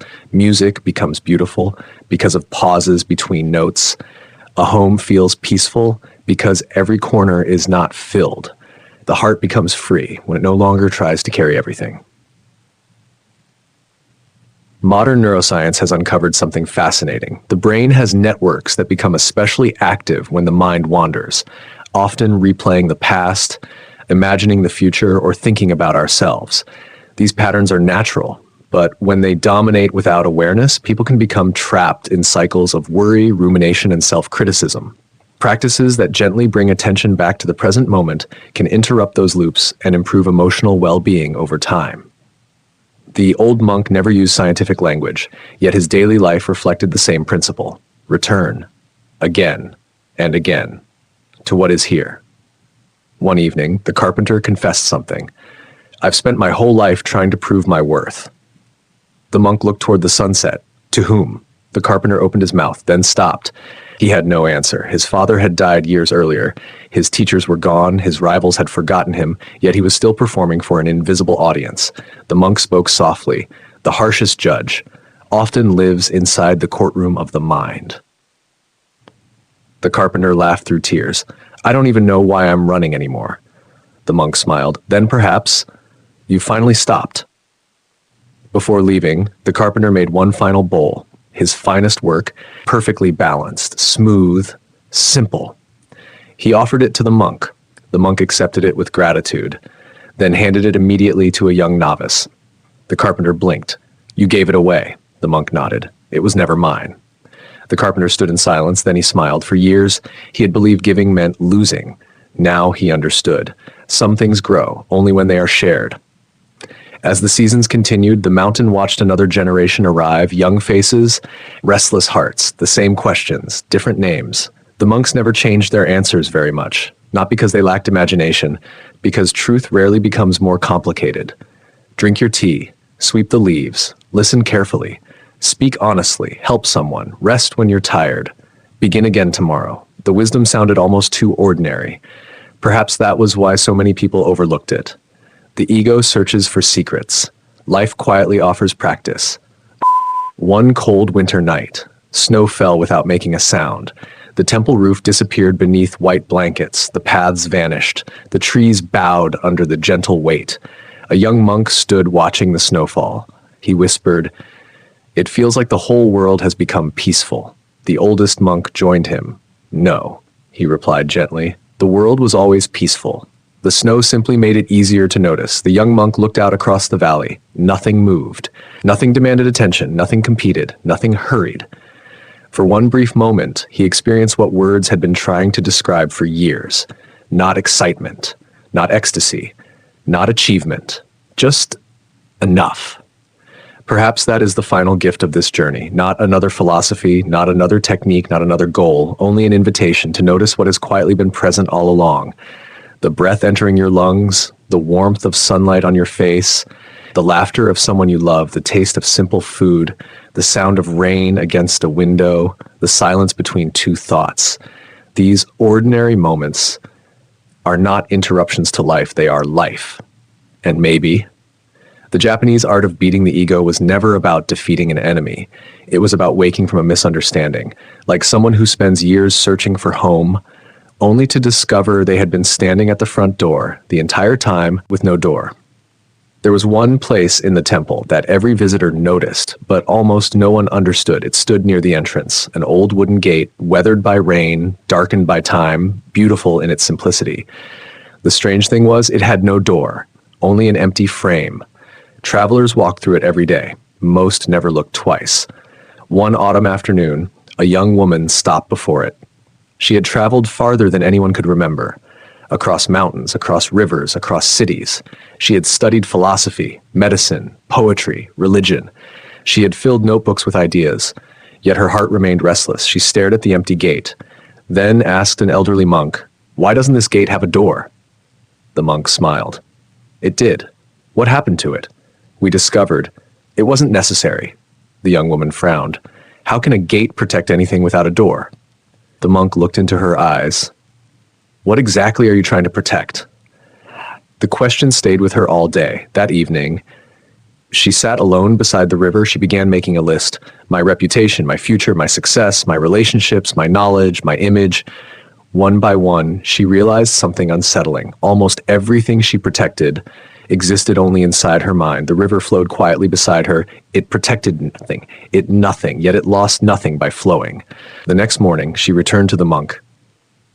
"I think I understand," the monk smiled. "Tell me." "I've spent my life building walls, so no one could hurt me." The monk nodded. "And?" She looked down. "The walls kept pain out, but they also kept life out." Silence filled the courtyard. The monk picked up a small seed from the ground. He held it between his fingers. "Do you know why seeds break open?" She shook her head. "They stop protecting themselves." He placed the seed gently into her hand. If a seed refuses to crack, it remains safe. but it never becomes a tree. How often does the ego choose safety instead of growth? Someone refuses to apologize, not because they are right, because they fear looking weak. Someone never starts the business they dream about because failure feels unbearable. Someone hides their true feelings because rejection seems impossible to survive. The ego whispers, stay closed. Life whispers, open anyway. Modern psychology has explored this idea through the study of vulnerability.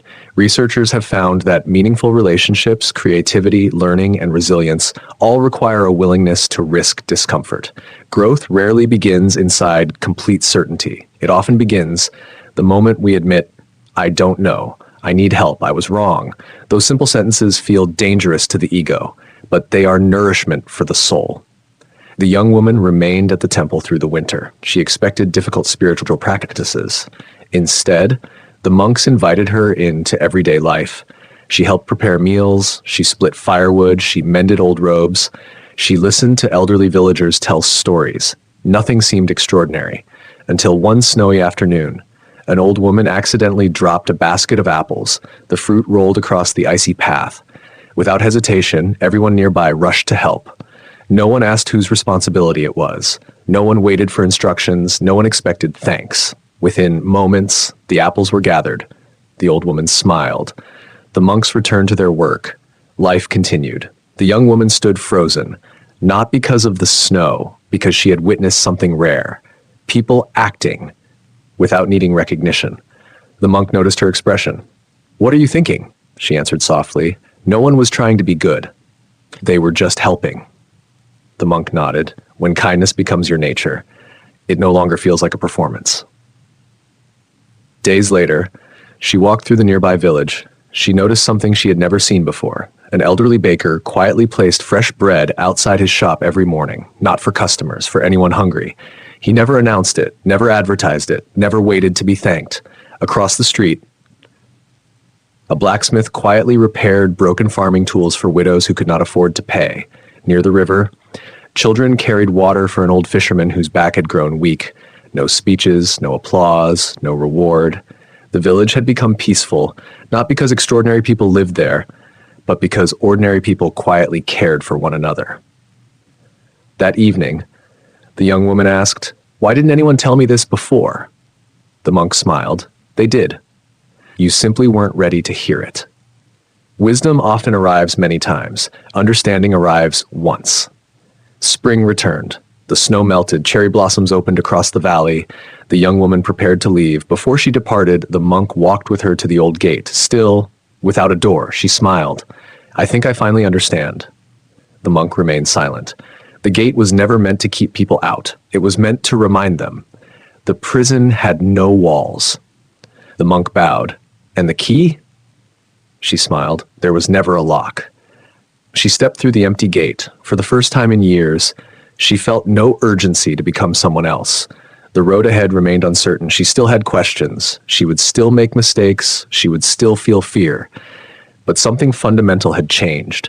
She no longer believed that peace existed somewhere beyond the next achievement. She carried it with her, like a quiet flame, invisible, steady, impossible to measure. As she disappeared down the mountain path, the oldest monk picked up his broom once again. A young novice laughed. "Master, do you ever get tired of sweeping?" The old monk looked at the leaves dancing in the spring wind. Then he smiled. "I stopped sweeping leaves years ago." The novice blinked. "What are you sweeping now?" The monk rested the broom gently against his shoulder. "The dust.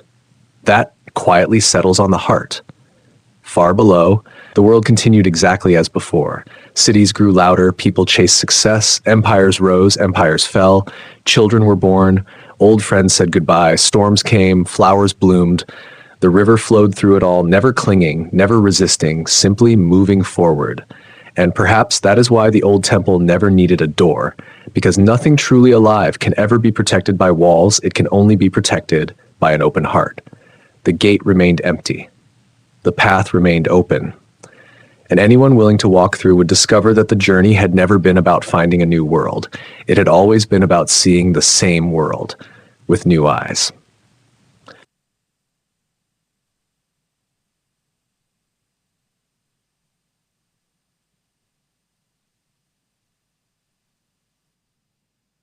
Chapter 24. The river never looks back.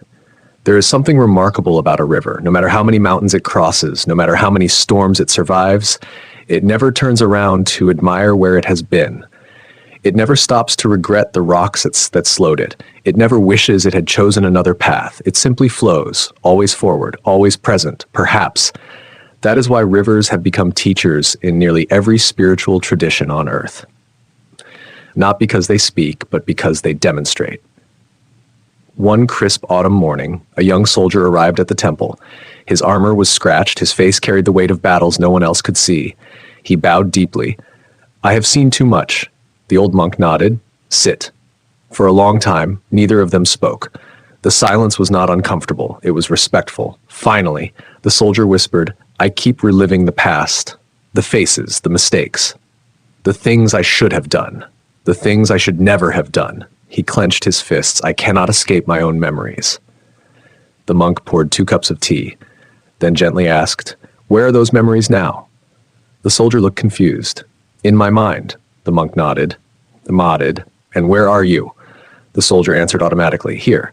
The monk smiled. "So, the memories are there. What keeps carrying you back?" The soldier stared into his tea as that steam drifted upward, then disappeared. For the first time, he noticed that every memory arrived exactly the same way, as a thought, then another, then another. He had spent years believing those thoughts were chains. The monk was inviting him to see them as visitors. Visitors can be welcomed. Visitors can be listened to. Visitors also leave if we stop locking the door behind them. Many people misunderstand healing. They imagine it means forgetting. It rarely does. Healing is not erasing the past. It is changing your relationship with it. The scar remains, but it no longer controls every movement. The memory survives, but it no longer defines your identity. The wound becomes part of your story, not the author of it. Modern neuroscience offers an important insight. Every time we remember an event, we are not simply replaying a perfect recording. The brain reconstructs the memory. It can strengthen it, change its emotional meaning, or gradually soften its intensity through new experiences and healthier perspectives. Memory is more like a story continually rewritten than a photograph frozen forever. The old monk understood this without scientific language. He simply asked people to meet each memory with awareness instead of resistance. The following morning, the monk led the soldier to the river. The current moved steadily around smooth stones. The monk picked up a fallen branch. He placed it into the water. The branch floated away. "What happened?" the monk asked. "The river carried it." The soldier replied. The monk nodded. Then he picked up a heavy stone. He dropped it into the river. It disappeared beneath the surface. "What happened now?" "It sank," the monk smiled. "Why?" "It was too heavy." The monk looked directly at him. "Exactly. The river carries what does not cling." The soldier lowered his eyes. For years, he had treated every painful memory like a stone, holding it tightly, carrying it everywhere. No wonder he had grown exhausted. That afternoon, the soldier wandered alone through the forest. Golden leaves drifted softly around him. One landed on his shoulder, another settled beside his foot. Neither resisted falling, neither mourned the branch it had left. Nature accepted change without argument. Only people insisted that yesterday should have been different. He sat beneath an old maple tree, closed his eyes, and quietly whispered, "I forgive myself." The words felt awkward, unnatural, incomplete. He tried again. "I forgive myself." A tear slipped down his face, not because everything had been forgiven, because for the first time he had stopped attacking himself. Sometimes healing begins with nothing more dramatic than ending the inner war. Days later, the soldier prepared to leave. Before he departed, he asked the monk, "Will I ever stop remembering?" The monk smiled. "I hope not." The soldier looked startled. The monk continued, "Your memories made you compassionate. They taught you what violence costs. They deepened your heart. Keep the wisdom. Release the suffering." The soldier bowed deeply. He finally understood. The goal had never been to erase his past. The goal was to stop living inside it. As the years passed, the soldier became known throughout the countryside, not as a great warrior, but as a peacemaker. Whenever villages argued, he listened. Whenever neighbors fought, he remained calm. People often asked, "How did you become so patient?" He would smile, then answer, "I grew tired of carrying stones." Most people thought he was speaking in riddles. A few understood immediately. Those few often smiled back. Meanwhile, life on the mountain continued. The oak tree grew wider. The temple roof was repaired once again. The old broom wore down from years of use. Eventually, its handle cracked. A young monk asked, "Should we throw it away?" The eldest monk examined it carefully. No. He carved a new handle, attached the old brush, then continued sweeping. The novice watched closely. "You repaired it." The elder nodded.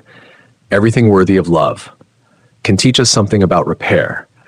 Not everything broken must be replaced. Some things become stronger because they were cared for." As evening settled over the valley, the river reflected the colors of the setting sun: gold, orange, deep crimson.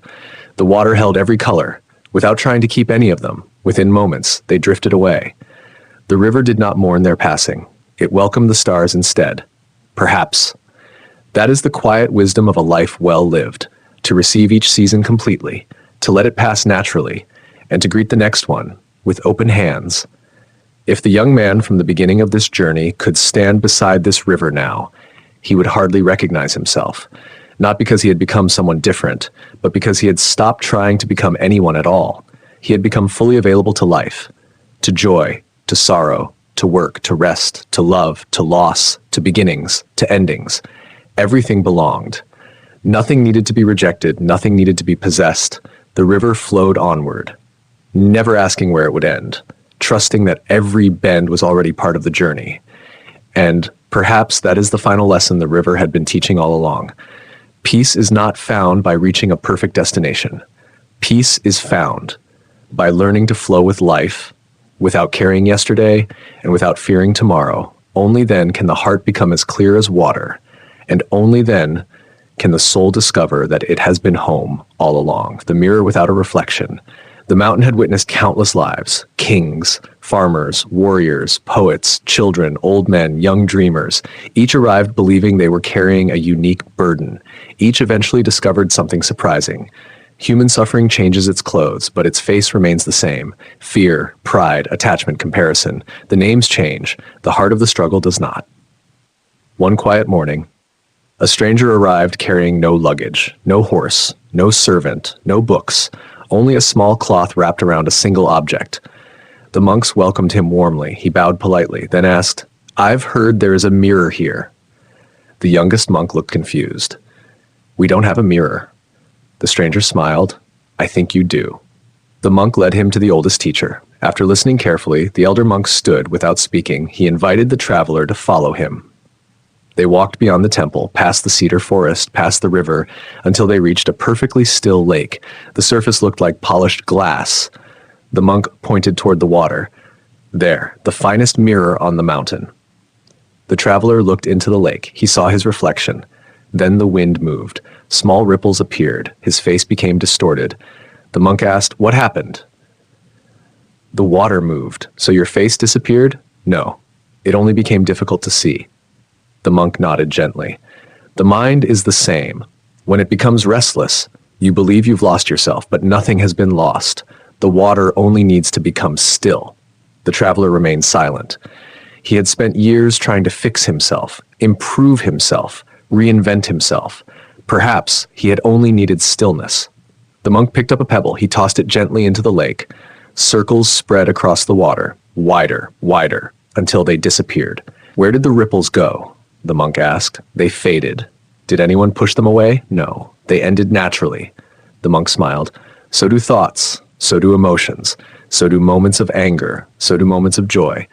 The problem begins when we chase the ripples. How often does the mind create a second layer of suffering? A person feels anxious, then becomes anxious about being anxious. Someone feels sadness, then feels ashamed of being sad. Someone makes a mistake, then spends years punishing themselves for making it.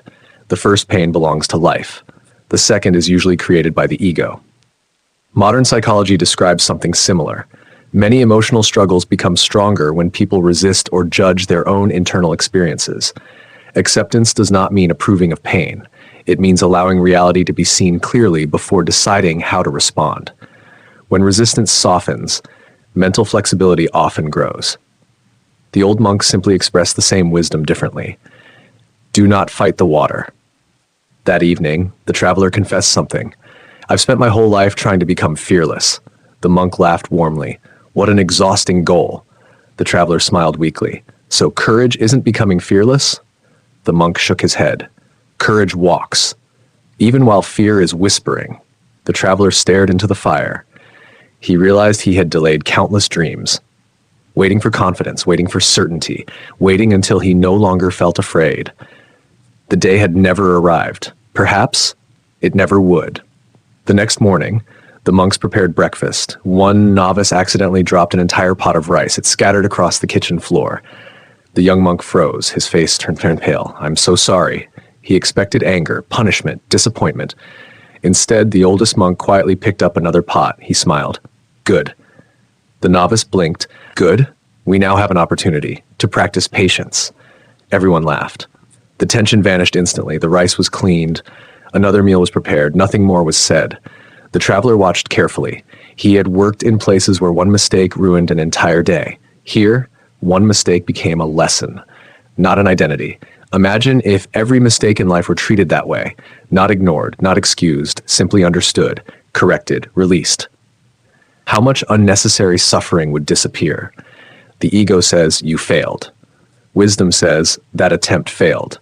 Those two sentences may sound similar. They create completely different lives. Before leaving the temple, the traveler asked one final question. What should I do when the ego returns? The old monk smiled knowingly. It will. The traveler sighed. So the battle never ends? The monk shook his head. There is no battle. The traveler looked puzzled. The ego wants a fight. It becomes stronger through resistance. What should I do instead? The monk looked toward the calm lake. Smile. Notice it and return to this moment. The traveler laughed. That's all? That's everything. Years later, people often asked that traveler what he had found on the mountain. He never mentioned secret teachings or mystical visions or supernatural experiences. He would simply tell them, I discovered that peace isn't something you create. It is something you stop disturbing. Most listeners smiled politely. Only a few paused long enough to understand. As another spring arrived, cherry blossoms drifted through the temple courtyard. The petals floated gently to the ground. No blossom resisted falling. No tree mourned the passing season. The monks continued sweeping. The river continued flowing. The birds continued singing. Life remained beautifully ordinary. The mountain had never hidden extraordinary secrets. It had only reflected an extraordinary truth. The mind is like a mirror. When covered by fear, it reflects fear. When covered by pride, it reflects pride. When covered by endless comparison, it reflects endless dissatisfaction. But when the dust settles, when the water becomes still, when the heart no longer clings, the mirror reflects life exactly as it is. Simple, beautiful, complete. The traveler disappeared down the winding mountain path. He carried nothing new in his hands, yet everything had changed within him, because he finally understood the clearest mirror is the one that no longer tries to become a picture. It simply reflects, and in that effortless reflection, he found a freedom that no title, no achievement, and no possession could ever provide. The mountain stood quietly beneath the evening sky, watching, waiting, ready for the next seeker, who would one day climb its ancient path, believing they were searching for something far away, only to discover it had been quietly waiting inside them all along. The moon was never broken. The mountain had one final lesson. It was never written in a book, never carved into stone, never spoken during a sermon. It appeared only on certain nights, when the wind became still and the lake became perfectly calm. On those nights, the full moon rested upon the water, so clearly that it seemed there were two moons, one above, one below. Children who visited the temple often gasped, "The moon has fallen into the lake." The monks would smile, "No, the lake is simply remembering how to reflect." One evening, a young artist climbed the mountain. He carried brushes, paints, scrolls, and disappointment. He had become famous in the capital. People admired his work. His paintings sold for remarkable prices. His name was spoken in wealthy homes. Yet, the more recognition he received, the less joy he felt. He sat beside the lake, looking at the moon, then quietly confessed to the oldest monk, "I've forgotten why I started painting." The monk sat beside him. Without speaking, the silence lasted so long The artist became uncomfortable. Finally, he asked, "Aren't you going to give me advice?" The monk smiled. "I already have." The artist looked confused. "You've said nothing." The monk nodded. "Exactly." The artist frowned. "I don't understand." The monk pointed toward the moon. "What do you see?" "The moon." "And in the lake?" "The moon again." The monk nodded. "Which one is real?" "The one in the sky." The monk smiled gently. "Good. Now tell me, when the lake becomes disturbed, what happens to the moon?" The artist looked down. A breeze moved across the water. The reflection shattered into countless pieces. "It breaks." The monk shook his head. "No. The reflection breaks. The moon never does." Those words struck the artist like thunder. For years, he had believed criticism could damage him, failure could diminish him, success could complete him, but perhaps only the reflection had been changing, never the moon. How many people mistake the reflection for who they truly are? A harsh comment, a failed relationship, a lost job, an embarrassing moment, a public mistake. The reflection shakes, the mind immediately concludes, "I am broken." But what if only the surface of the water has been disturbed? What if the deeper self has remained untouched all along? Modern psychology often speaks about self-worth and self-esteem. Self-esteem rises and falls. It depends on performance, achievement, approval, comparison. Self-worth is different. It recognizes that every human being possesses inherent value regardless of temporary success or failure. The old monk never used those terms, yet every lesson pointed toward the same truth. You are not the reflection. You are not even the lake. You are the awareness, quietly witnessing both. The artist remained at the temple throughout the summer. He painted every day, but something unusual happened. He stopped signing his work. The younger monks noticed. "Why don't you write your name anymore?" The artist smiled. "I used to paint for my name. Now, I paint because the mountains deserve to be seen." The monks understood. Something had shifted. His work had become an offering instead of a performance. One afternoon, a child wandered into his small studio. She looked at one unfinished painting, then innocently asked, "Why isn't it finished?" The artist laughed. "I don't know yet." She tilted her head. "My grandmother says flowers don't rush." The artist stopped painting. Children had an extraordinary way of saying exactly what adults needed to hear. Flowers don't rush. Trees don't rush. Clouds don't rush. Only the ego keeps checking the clock. That evening, the artist burned several old sketches. A young monk gasped, "They're beautiful." The artist nodded. "They taught me what I needed. But if I keep holding yesterday's work, I won't have room for tomorrow's." The fire consumed the paper. Ash rose into the evening air. The artist watched quietly. He realized letting go was not destroying, it was making space. There is a strange habit shared by many people. They keep carrying old versions of themselves. The successful student, the failed entrepreneur, the injured athlete, the frightened child, the broken partner, the celebrated professional. Years pass, life changes. Yet the mind keeps introducing itself. Using stories that ended long ago, the ego loves old identities. Awareness asks a gentler question. Who are you today? As autumn returned, the artist prepared to leave. Before departing, he presented one final painting to the temple. It showed nothing dramatic, no emperor, no warrior, no famous monk, only an old broom resting quietly against a wooden wall. The monk smiled. Some visitors looked confused. "Why paint a broom?" The artist answered softly, "Because I finally learned. The ordinary was never ordinary." The painting remained in the temple for many years.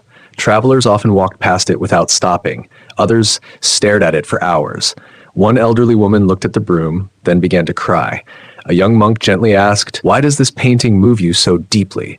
She smiled through her tears. "It reminds me that I spent my whole life waiting for extraordinary moments, and I almost missed the miracle of ordinary days." Winter arrived once more. Snow covered the rooftops. The oak tree stood quietly, its branches bare, yet completely alive.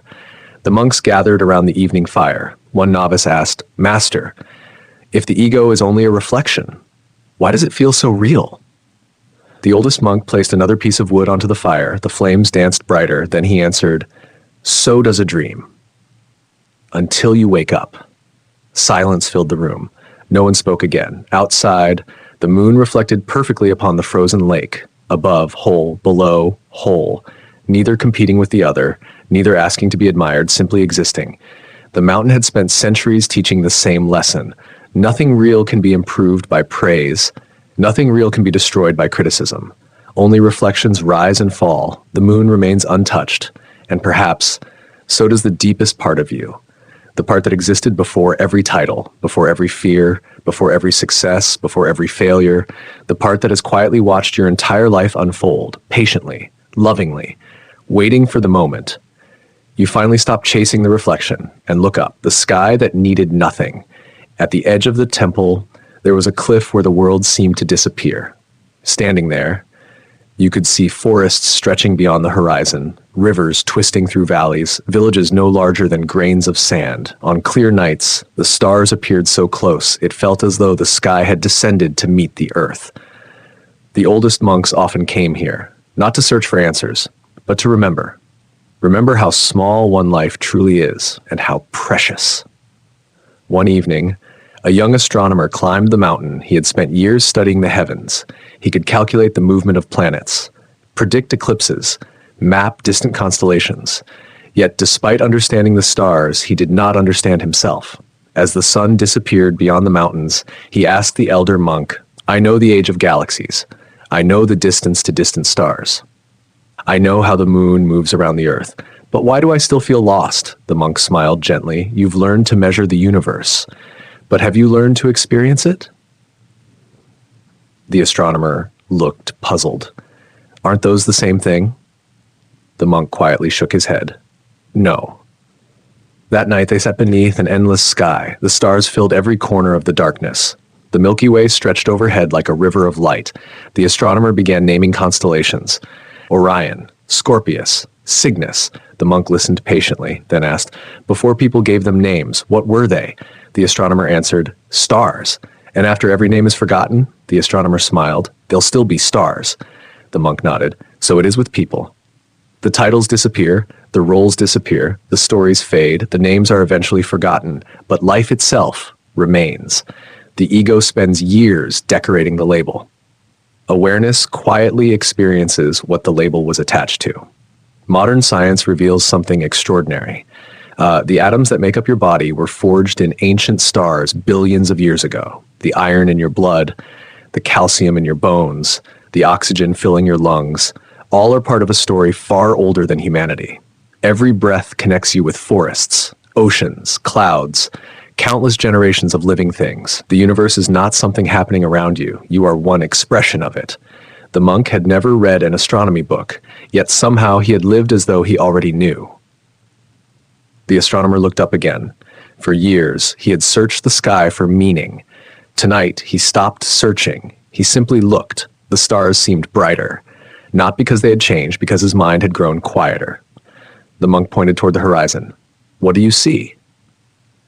"The mountains, the trees, the villages, and the sky. It's everywhere." The monk smiled. "Does the sky argue with the clouds?" "No." "Does it reject the storm?" "No." "Does it cling to the sunshine?" "No." The monk looked at him. "Then why does your mind fight every passing thought?" The astronomer had no answer. Imagine the mind as the sky. Thoughts are clouds. Some are light, some are dark, some arrive suddenly, others remain for hours. But no cloud, no matter how powerful, can damage the sky itself. The sky allows everything, yet remains unchanged. Perhaps awareness is like that, open, silent, limitless. The next morning, a fierce storm arrived. Rain lashed against the temple roof. Thunder echoed through the valley. The younger monks hurried to secure doors and windows. The astronomer watched nervously. The elder monk continued making tea. "Aren't you worried?" the astronomer asked. The monk smiled. "The storm has work to do."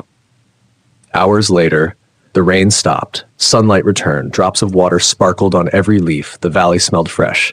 The monk handed the astronomer a cup of tea. "The storm didn't stay. No. Neither will most of your thoughts."